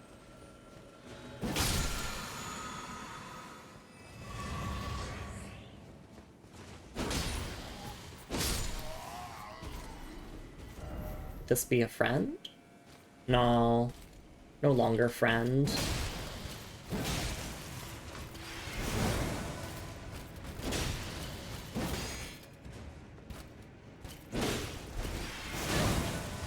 Kind of hard to strafe around you with the debris in the way. There we go.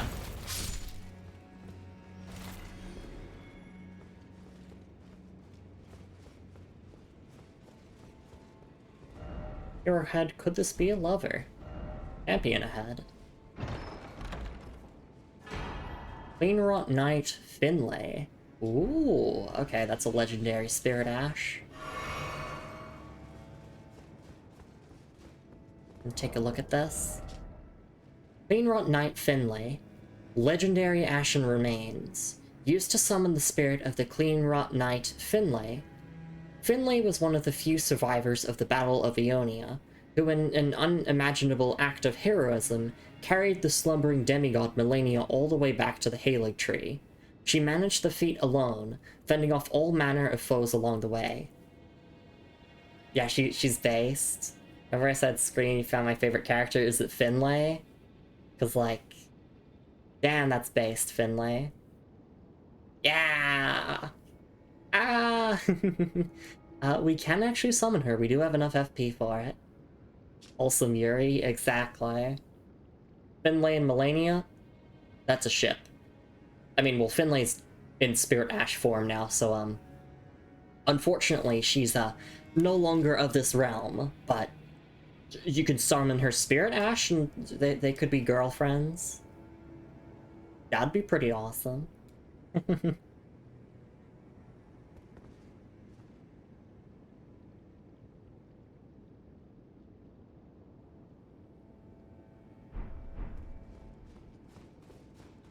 If there's any Spirit Ash that I'm gonna use, it'd probably be, like, Finlay and the Mimic tier. Those two seem to be, like, ones that I'd want to use. Because firstly, Mimic tier's just myself, and Finlay is based. And Clearot Knights are cool. I don't know how, like, good they are in terms of, like, actual gameplay usage, but, like, You're not watching the stream to watch me do fully optimal Elden Ring play. What about Tish? That's true, Tish is also based. There's a lot of like these minor characters who are like so cool. And I'm glad that we get to uncover their lore throughout this stream series. Alright, so we've been here already. I guess we can go and take on that putrid avatar.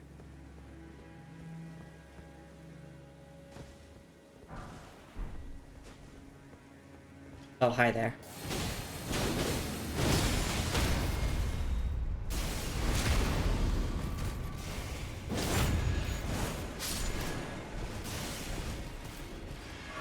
Please, Miquella's Rings of Light, leave me alone. I do want the Halo Scythe. Drop it, please drop the Halo Scythe.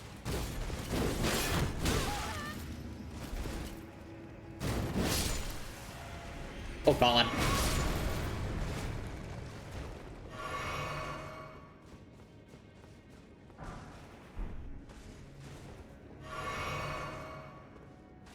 Yeah, I think this area is slowly becoming one of my favorites in the game.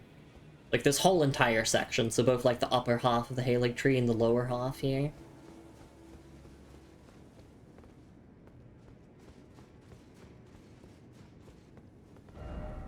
Down ahead? Okay.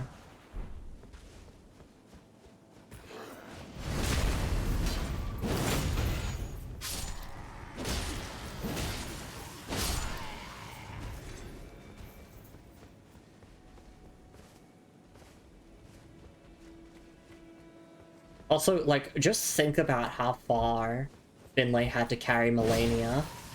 Like, if we pull up the map, right, and we look at Caelid to all the fucking way through Lanedale and Mountaintops of the Giants and all that, that is dedication. That is a true hot lady night. That's the kind of hot lady night that I strive to be for my wife.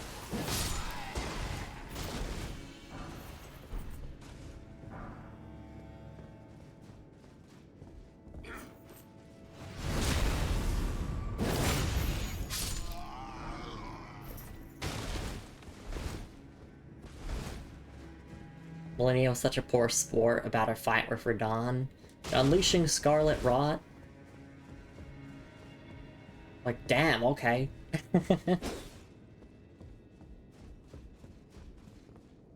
I'm excited to learn more about her, because from that conflict we've only really learned about Radahn's side, so... it'll be really, really cool to learn about, like, Melania's side of the fight here.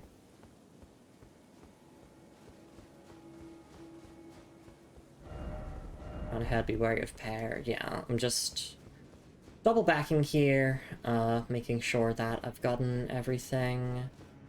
Did I come this way originally? Right up.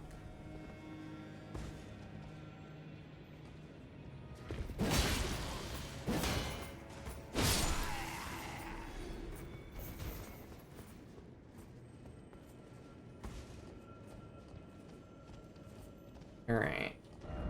Seek up. Got an old fang. Soldier ahead. Be wary of left. Try down. Okay.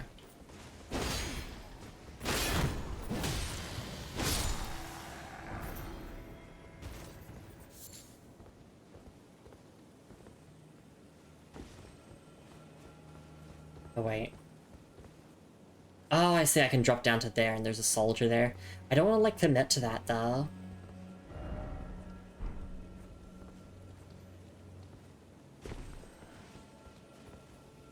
Alright.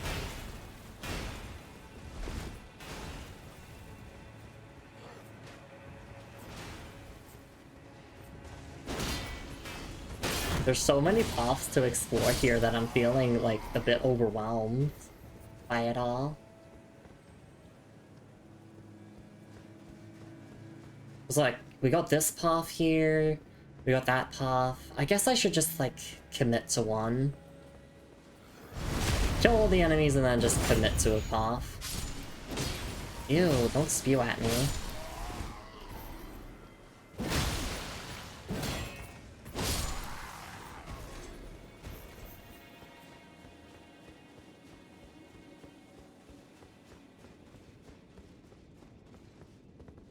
Alright, let's head this way now.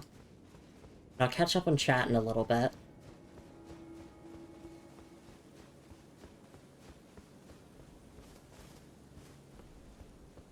Should I check this? Or no, this was like the ladder from before, right? Oh god. I've just caused myself to need to backtrack all the way. Alright, well that's fine.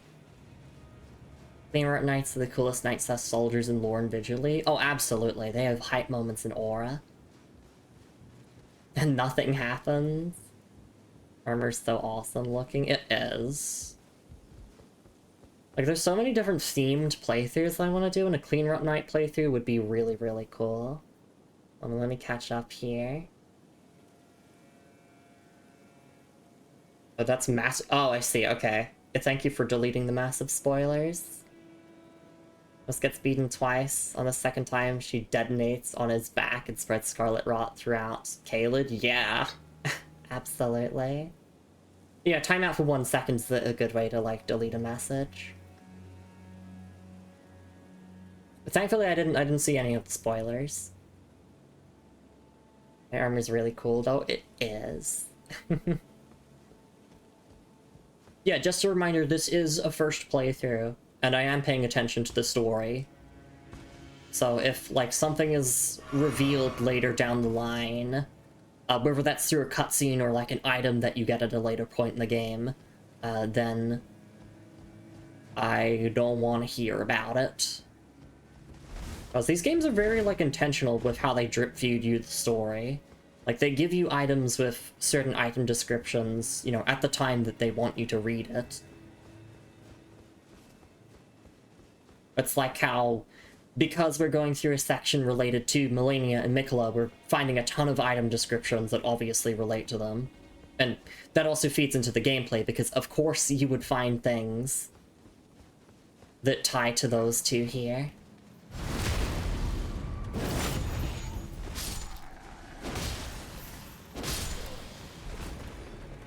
Treasure chest ahead, yep. Stone sword key. I guess it wasn't a bad thing that we came back this way.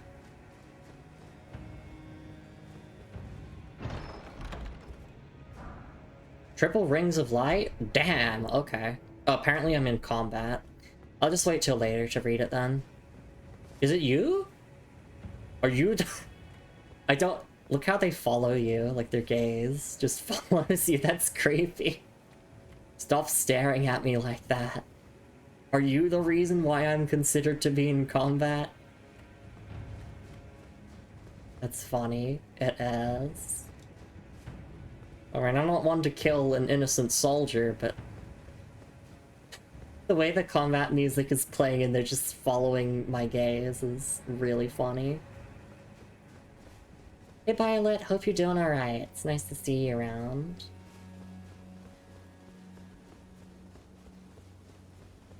Okay, so we've exhausted everything from here. Purple drop rune arc. Oh, like in your game? Because if I did miss a rune arc, then you're more than welcome to say, like, hey, you missed a rune arc. Rings incant is a perfect fit for Sacred Knight and Flame build. The requirements are nearly the same. Okay. No, it's a joke. Oh, I see, I see. It can be hard to read tone through text, so my bad, my bad. Oh, wait. I'm so sorry that I'm running in circles. I'm just, like, definitely feeling a bit exhausted. At the moment. So we won't be streaming for too much longer, but I want to get to, like, a later point in the dungeon before we wrap up. And obviously, like, it's nice to feel my way around and, like, get comfortable and memorize where everything is, because although Elden Ring is long as fuck, I can tell you for certain my second playthrough would be nowhere near as long. Like, I still want to do quest lines and, like, read the item descriptions on a second playthrough, off stream, but if I know where I'm going, and I'm not going to do all bosses, I'm going to do all the remembrance bosses, I think. And just only cover the bosses that I need for my build.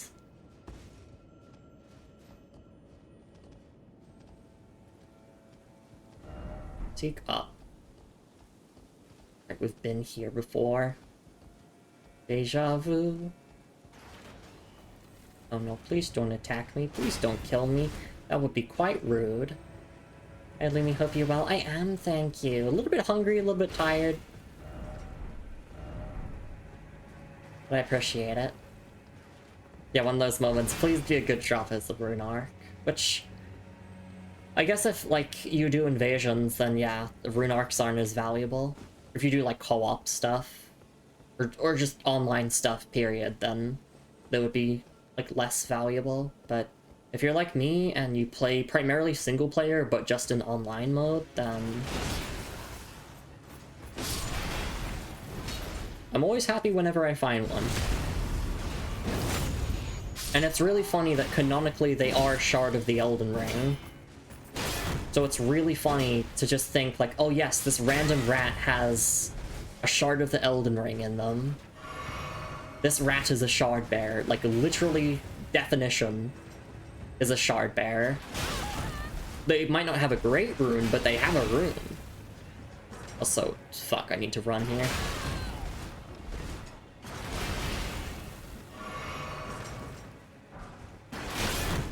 Oh, okay. Blocking is not going to help here.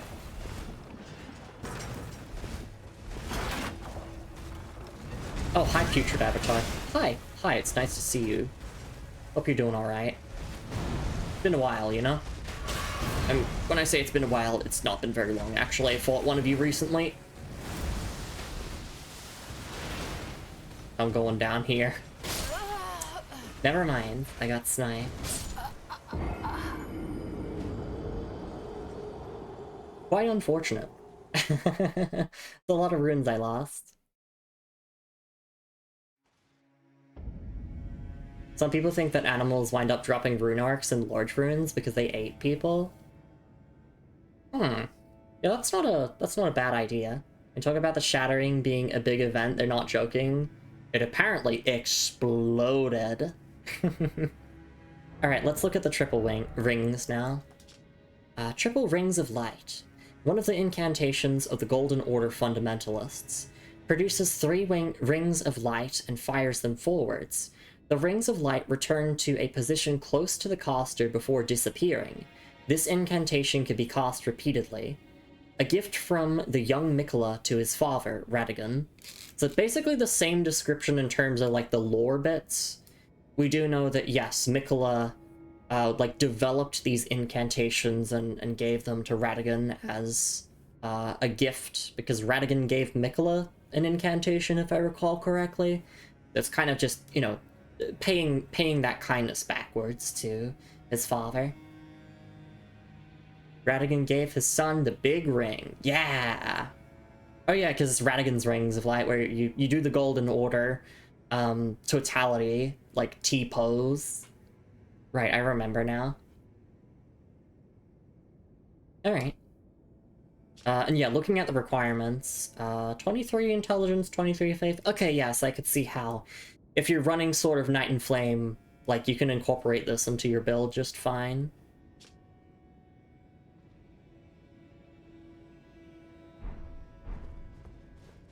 Alright. Let's get those Runios back. Might as well just clear out all the enemies. I want to run through, but, like, you saw what happened when I tried to run through the initial section of the Haligtree. It just ended up a disaster. Currently the initial FP cost is 23, but follow-up costs are cheaper. Let me look at that. Okay, so it doesn't actually say that. It just says, yeah, FP costs 23. If there's, like, a direct follow-up to, like, a spell or an incantation or, like, a weapon skill, in the brackets, they let you know what that follow-up costs, but this one doesn't let you know. Because I guess in that case, like, you are following up the Rings of Light, but you're also, like, recasting it. Doesn't show, but it's been said that happens. Okay.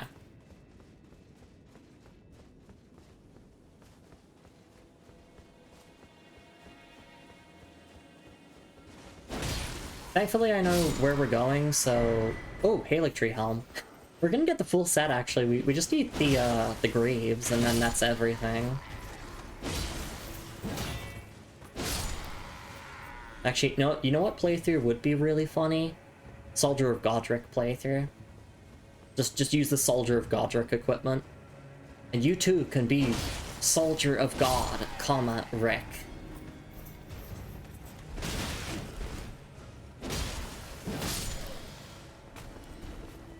I'm gonna have a nap. Still got class. Bye, Lumi Moon. Take care, sharks. Thanks for being here. Always lovely to see you around. Thankfully, I know my way around a lot better now. The upside with running in circles is that I know where I am. Frost Shield Square off Longsword sounds like a workable build. Right, yeah, because they do have a longsword. Some of them have great swords, but yes, like the Soldier of Godric in the tutorial is using a longsword. Which is probably the one that you would model yourself off of. Oh, and I guess you would have to... Like, it's kind of in the theme of the run. You'd probably want to use Godric's Great Rune. Or you would want to skip the Godric fight entirely.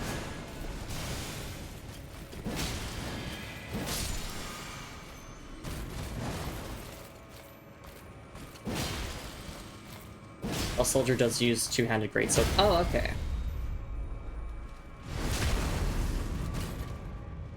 I think you would have... I would allow you to use, like, any of the weapons that the soldiers can wield. So, like, the longsword and the brass shield and also the greatsword. And some of them have crossbows. So uses a charge 4 flag attack. Can actually use as a player. Yeah. I can't believe that I died like 50 times to Soldier of Godric, who's such a difficult boss. Like, I don't get what From Software were doing by putting one of the hardest bosses in video game history right at the start of Elden Ring.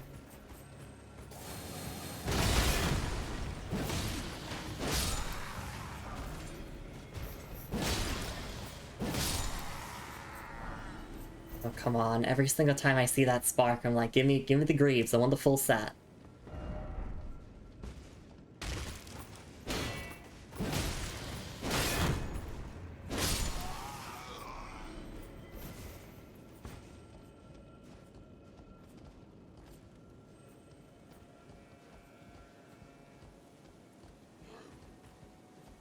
Alright, I've already been up here multiple times. But there is a soldier here, so... I mean, I guess I can kill them. Oh, and thankfully the Lordsworn's greatsword is guaranteed from the ruins that are, like, outside of the gate to Stormvale. So, you can get that part set up real quick in the build.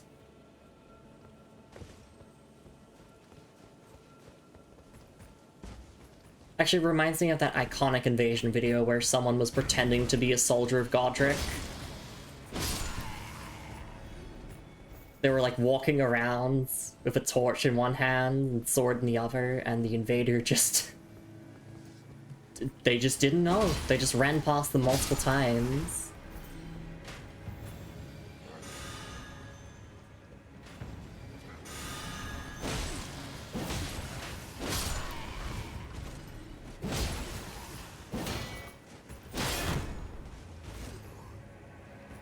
Oh, that soldier's still alive. Oh! No! They're still alive! They fell all the way down there, and they're completely fine.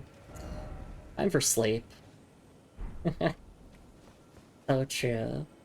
Be great if we could use square off on greatswords like we could in Dark Souls 3. Ooh, yeah, absolutely. Like, square off is such a fucking good skill. I love it. It's peak. part of the reason why, like, I used the regular ass longsword for such a long time in Dark Souls 3 and Elden Ring.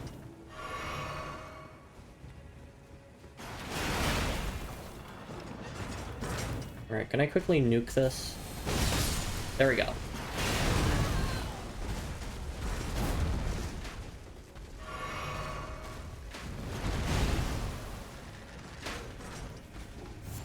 Hey, look, a sacramental bud. Holy shit, your armor's awesome. Hang on. Whoa. I want that armor.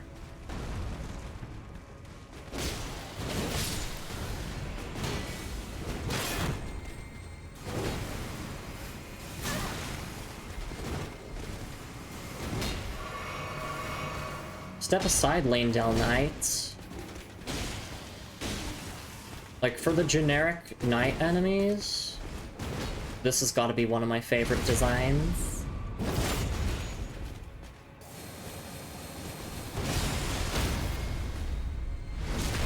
Oh, we got a drop. We got Haligtree Knight Gauntlets. Okay. Holy shit. Do you mind? I'm trying to... Oh my god.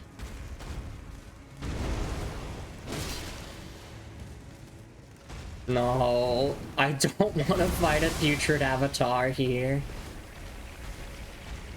Let me sit at the grace, let me sit at the grace, let me sit at the grace. I'm dead. And I didn't get my runes back. Ugh, that's rough. Okay, but that grace will be where we stop for the stream.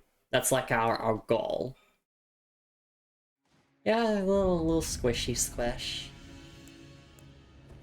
I'm not even mad about losing runes, because, like, we're very much over-leveled, I feel.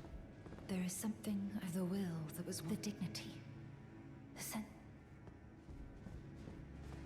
Lumi, why? I was trying my best, Violet.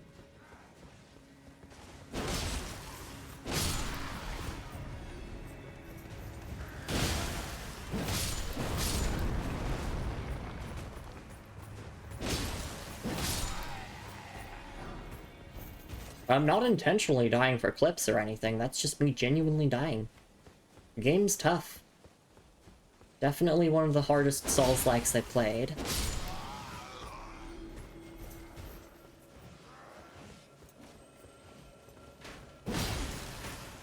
It's weird though, because like Elden Ring is simultaneously easy and also really hard, because it's like the stuff that you get in this game is so strong. But also, the bosses are probably, like, the most complex FromSoft have ever done. I know, but still.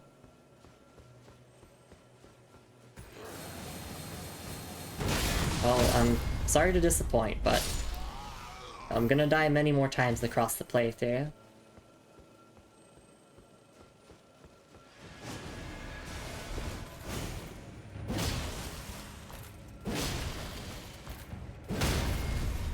There we go, bonk.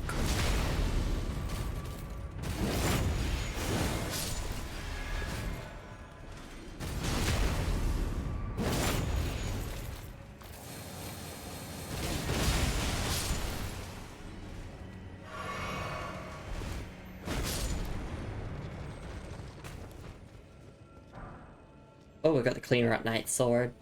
Nice. We already had one, though.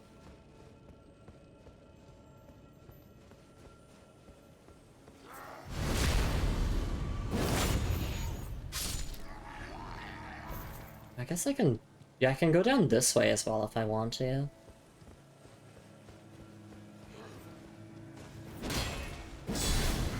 But that grace is my goal. I mean, it'd probably be easier if I did go down that way, because... avoiding that particular enemy encampment would be pretty nice. So my only strategy for that at the moment is just Unga Bunga, kill the soldiers, and then just hope for the best. Here. Let's check out over here.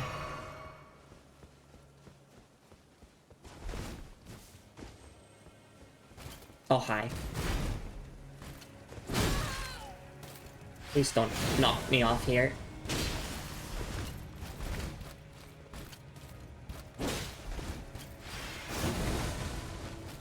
Oh my god, there's two of them. I'm cooked.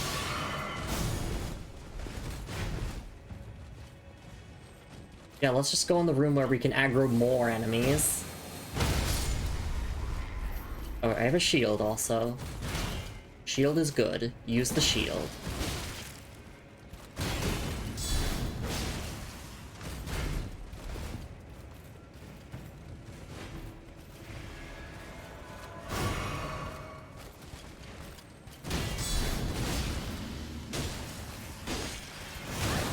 Oh no. I live! Oh, but they're haters. They're big haters. Hi, Royal Revenant.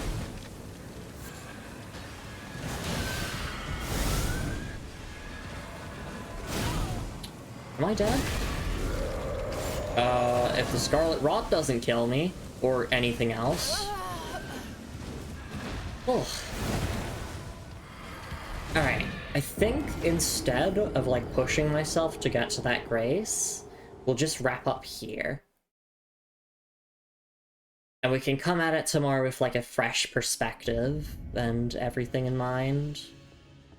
Especially since, like, weather's really hot.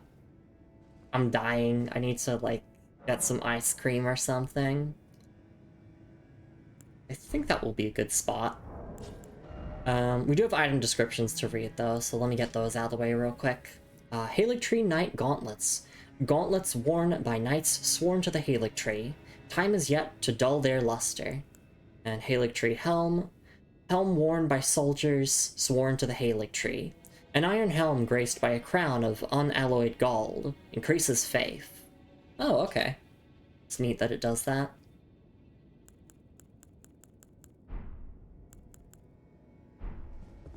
How many hours of playtime do we got? 166 hours of playtime, and we are here at Elfale, Brace of the Haligtree. So I know what to call tomorrow's stream. Alright. Let me just make sure everything's all good. Oh, we also got another Steam achievement. We got Legendary Ashen Remains. Acquired all Legendary Ashen Remains. Hell yeah.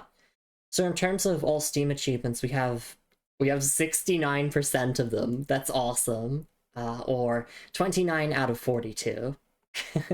Maybe we just need to stop playing the game here. We just leave it at 69%. No, I'm not that funny. Alright, let's head on over here.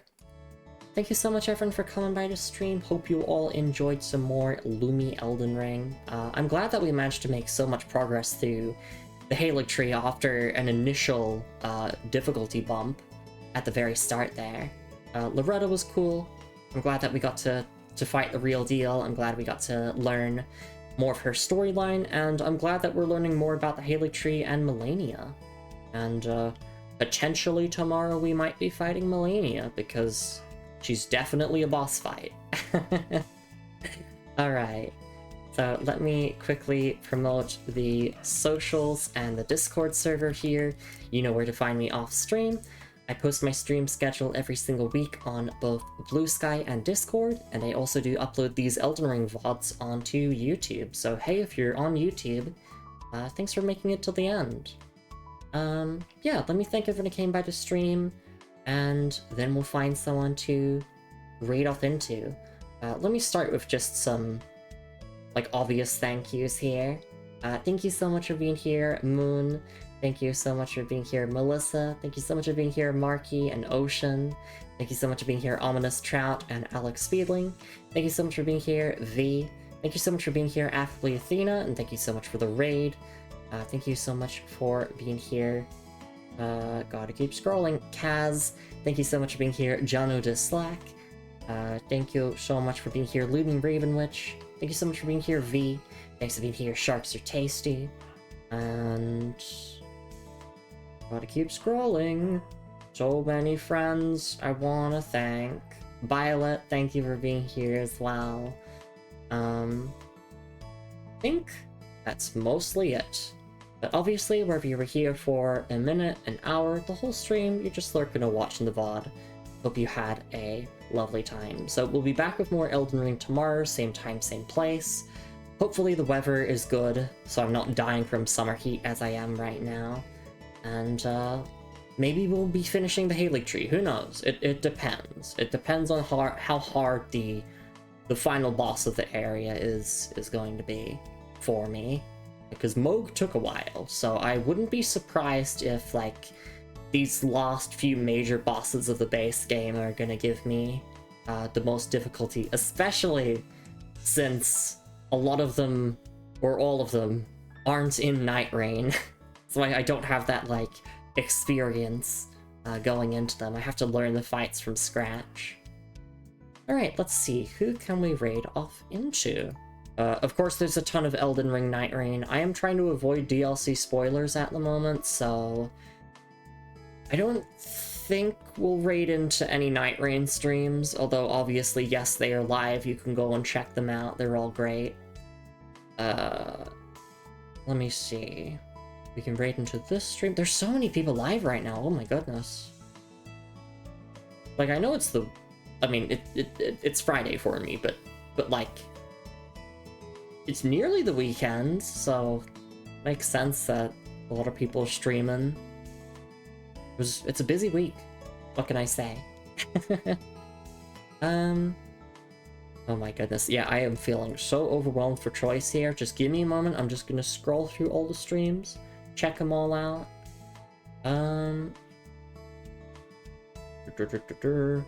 Let's raid into... Has this stream been going for a while?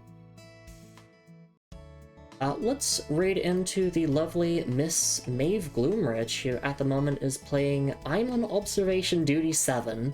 I have no idea how there's so many Observation Duty games, but I guess there is. It's those games where you have to, like, pay attention to an environment, and it's basically like Spot the Difference, but with a horror flair going on, from what I understand. She's really lovely, she's really chill. She is actually playing Elden Ring as well, although at a bit slower pace. Like, she streams it like once a month or so. But she's nice, she's chill. So let's get that raid up and going, and I'll see you all here tomorrow for more Elden Ring, and the day after at a slightly different time, 1 PM Australian Eastern Daylight Savings Time, as opposed to 12 PM. Where we will be doing more Monster Hunter Rise Sunbreak with my beautiful wife, Moon. Alright, let's get that raid up and going. Please have a lovely morning, afternoon, evening, wherever you're in the world, everyone. Make sure to stretch and hydrate plenty, as I did throughout the stream. Make sure to take your meds in case you've forgotten. And the moral of this stream is... I can't think of one. Haligtree, blood, doot, I don't know. Yeah, doot the trumpet, there you go. There's your moral of the stream. Just pull out your envoy horns and let us all doot together. Alright, I'll see you all tomorrow. Take care of yourselves, everyone. It's raid time, baby. Oh yeah! And I'll see you all next time. Bye-bye!